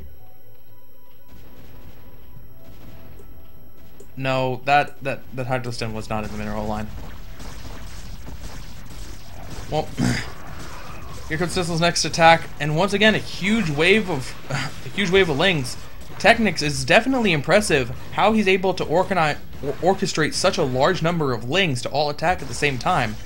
It's much harder than any other unit composition in the game. And here he comes once again, the Lurker's doing a whole mess of damage. That Storm killing a lot of them, but just not enough. That Storm was pretty good too, but so many Lings. Crack just finishing now. And SneazeL's going to be forced to retreat once again, and I think he's going to lose a lot of these units. Turns around momentarily, I'm not sure why.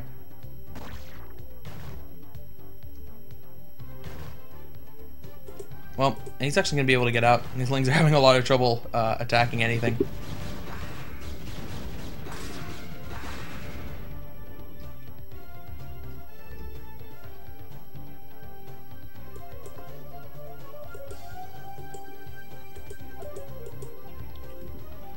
DT's gonna try to sneak in here. There's only a single Hydralisk. So the DT might actually be able to do something. Or not. There we go. It's up at the top. Nope. Ling's coming back though. Those should be enough to take care of the DT.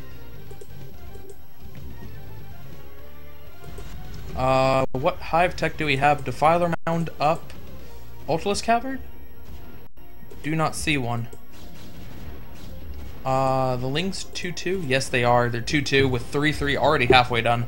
So the Lings are going to be very upgraded. But he does not, doesn't quite have the Defilers out yet. Consume has just started. Looks like this DT's still trying to get in there, but it's really not going to be able to do anything. Storm. Killing off a couple of Lings.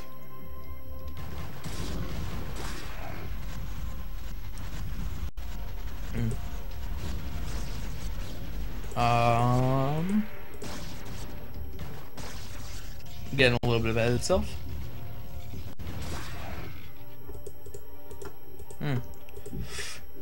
This is a very zealot heavy army, so the Defilers aren't going to be able to do too much against it. But once that +3 armor hits, the zealots aren't even that effective against cracklings.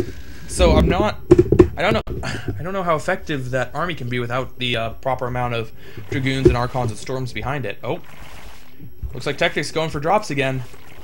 In both of the games he won, he ended up dropping. There might be something to it. Actually, the drops in both of his games were game-ending drops. One of them really turned the tide for him, and one of them actually was sealing the deal. But he has to fly across the entire map, like over Protoss stuff, to get it off. It's not a huge drop, it's only 5 overlords. Let's see, that's 16 Lings, 20 Lings, 6 Hydras, 21 Lings, 9 Hydras. Not even a Defilers, kind of surprisingly. Didn't bother to want to wait for that. And oh, that Nexus can't see. Nexus has small vision range when morphing in, and he's going to have a nice, beautiful space to drop. This is all of SneazeL's army, all the way on the other side of the map. He has a couple of things here, but those won't be enough. And TechnicS going to be able to drop it all off and then go. How much longer till 3-3 finishes? Not much longer. I don't think it's going to matter for this attack, though. And a lot of this tech is going to go down, along with pylons, too. SneazeL already supply blocked. The Archives goes down, the Observatory goes down, the Citadel goes down, the Cyber Core goes down. SneazeL now only able to make Zealots for a while. He needs to rebuild the core before he can get anything else out. And the Nexus is going to fall very quickly too, although he's pretty much done mining here, so the Nexus isn't a huge issue. But it's just furthering supply block. He's now supply blocked by 30 supply. And was he trying to rally in more reinforcements, or was he just... I'm not sure why they all retreated back to the Overlord, but a lot of good damage was done, and there's still cracklings left. 3-3 has finished now, and the Stargate's going to go down, if you had plans for the Stargate. Oh man, he's going to get the Assimilator? Not that that matters. He might even get this Gateway too, which would be quite funny. No, not quite. He would have if he had all the Lings attacking it. Oh. Oh, he's gonna lose the Overlord. No. Alright. SneazeL trying to do a counterattack with some 3-3 Zealots, but... well, actually, 3-3 Zealots are gonna be enough to power through. There weren't that many Lings there. So, it's gonna take a few more reinforcement Lings to come back. 150 supply compared to 158. TechnicS was down by a lot, but he has managed to even it out. And about pretty even in terms of economy. Excuse me. This is going to be the 5th base for TechnicS. This is a 4th base for SneazeL, but Zerg needs to be a little bit ahead of Protoss anyway. Interesting how TechnicS is very Zergling heavy this game, and SneazeL is very Zealot heavy.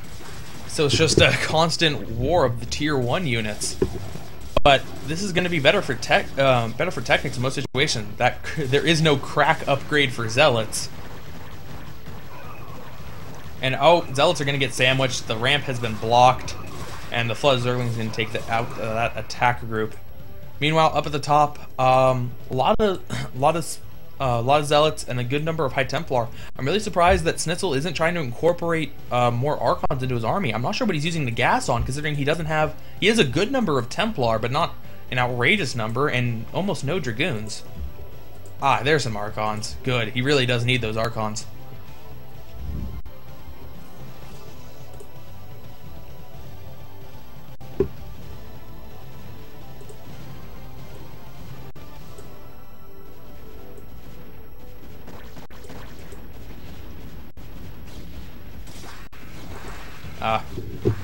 Drop at SneazeL's third, going to force the probe to evacuate, and only a few cracklings remain, but these cracklings might actually be able to do a lot. No, Zealot's coming back, going to be able to protect that. And this is looking like a very scary army for SneazeL. Is TechnicS going to be able to find the correct attacking angle to do a lot of damage here? Oh, there's so many storms, swarm going down, plague going down, hitting a good number of units. But the storms are killing so many lings. I don't think the TechnicS quite has enough stuff. Oh, SneazeL's going to retreat back from the storm. 147 supply compared to 158. Actually, TechnicS has taken the supply lead. But this army is looking so scary right now. Hatchery's canceled. It shouldn't be too hard for SneazeL to break up that ramp. So it's just a matter of can TechnicS get reinforcements back in time before that base falls, and it looks like he is going to be able to get reinforcements back in time. Some storms going down, but the Archons are being isolated, and oh, so many kills for that Templar, 20 kills.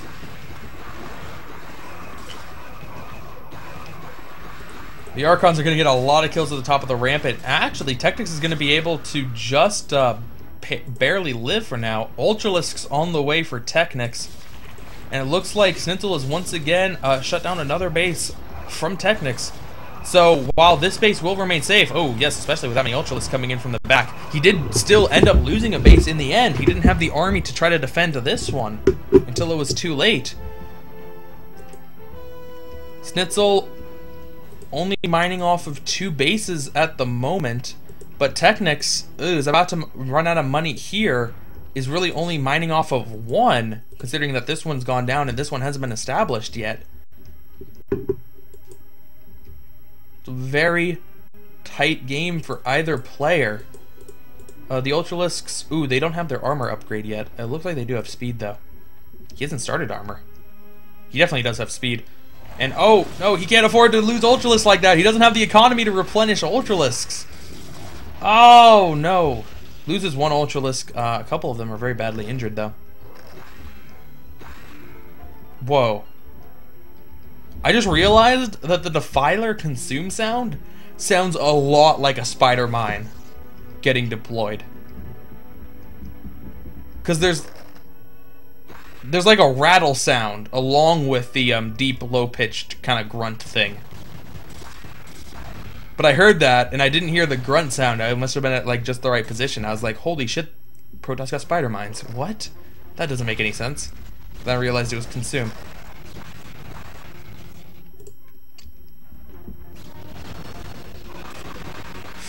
Here comes the attack. Lots of storms going down. They kill off those Zerglings so fast, and almost only Ultralisks are left. But the Ultralisks are going to be very good under that swarm. They don't have their upgrade, but they still do have 4 armor, so the Zealots aren't going to be able to do too much to them.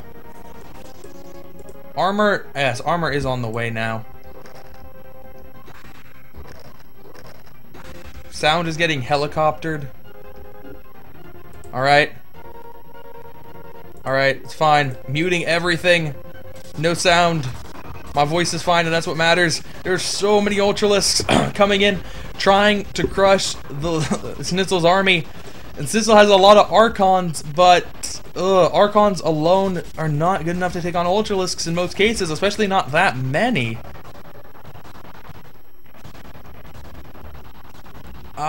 Is he gonna actually attack? There are a lot of DTs there. There is an Overlord overhead. It's gonna help out a lot, assuming the Overlord doesn't get sniped. Oh, a couple more Overlords coming in from the back. Swarm going down, and a few Ultralisks are going to be able to take out this base for SneazeL. SneazeL's only on 1 mining base, and it's almost depleted. TechnicS on two mining bases. But a lot of the Ultralisks have fallen. They've taken so much storm damage that they were all rather weak, and now the Archons are finally pushing through them. Oh, without Swarm, the Archons are able to chew up those Ultralisks very quickly. They now need to retreat. And here comes some reinforcement Ultralisks.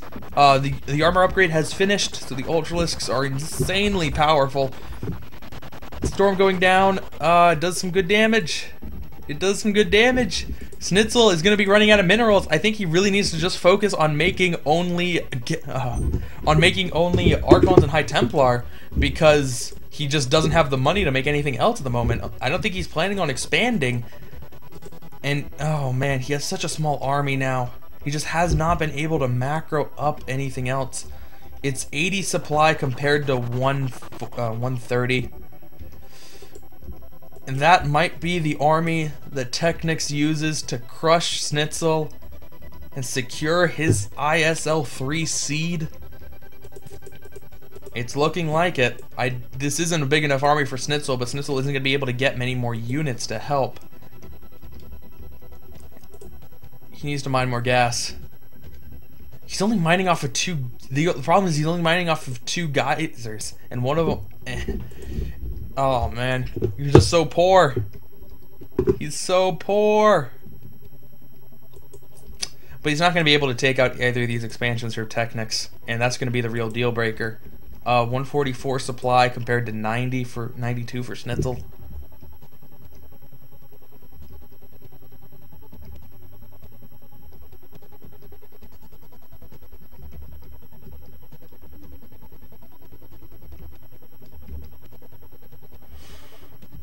All right.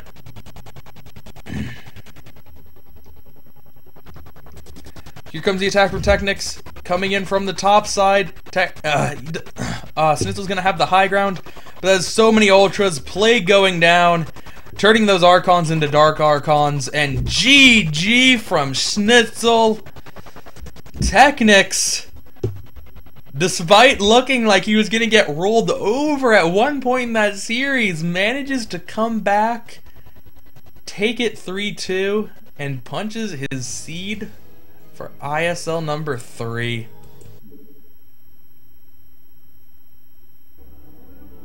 Good game.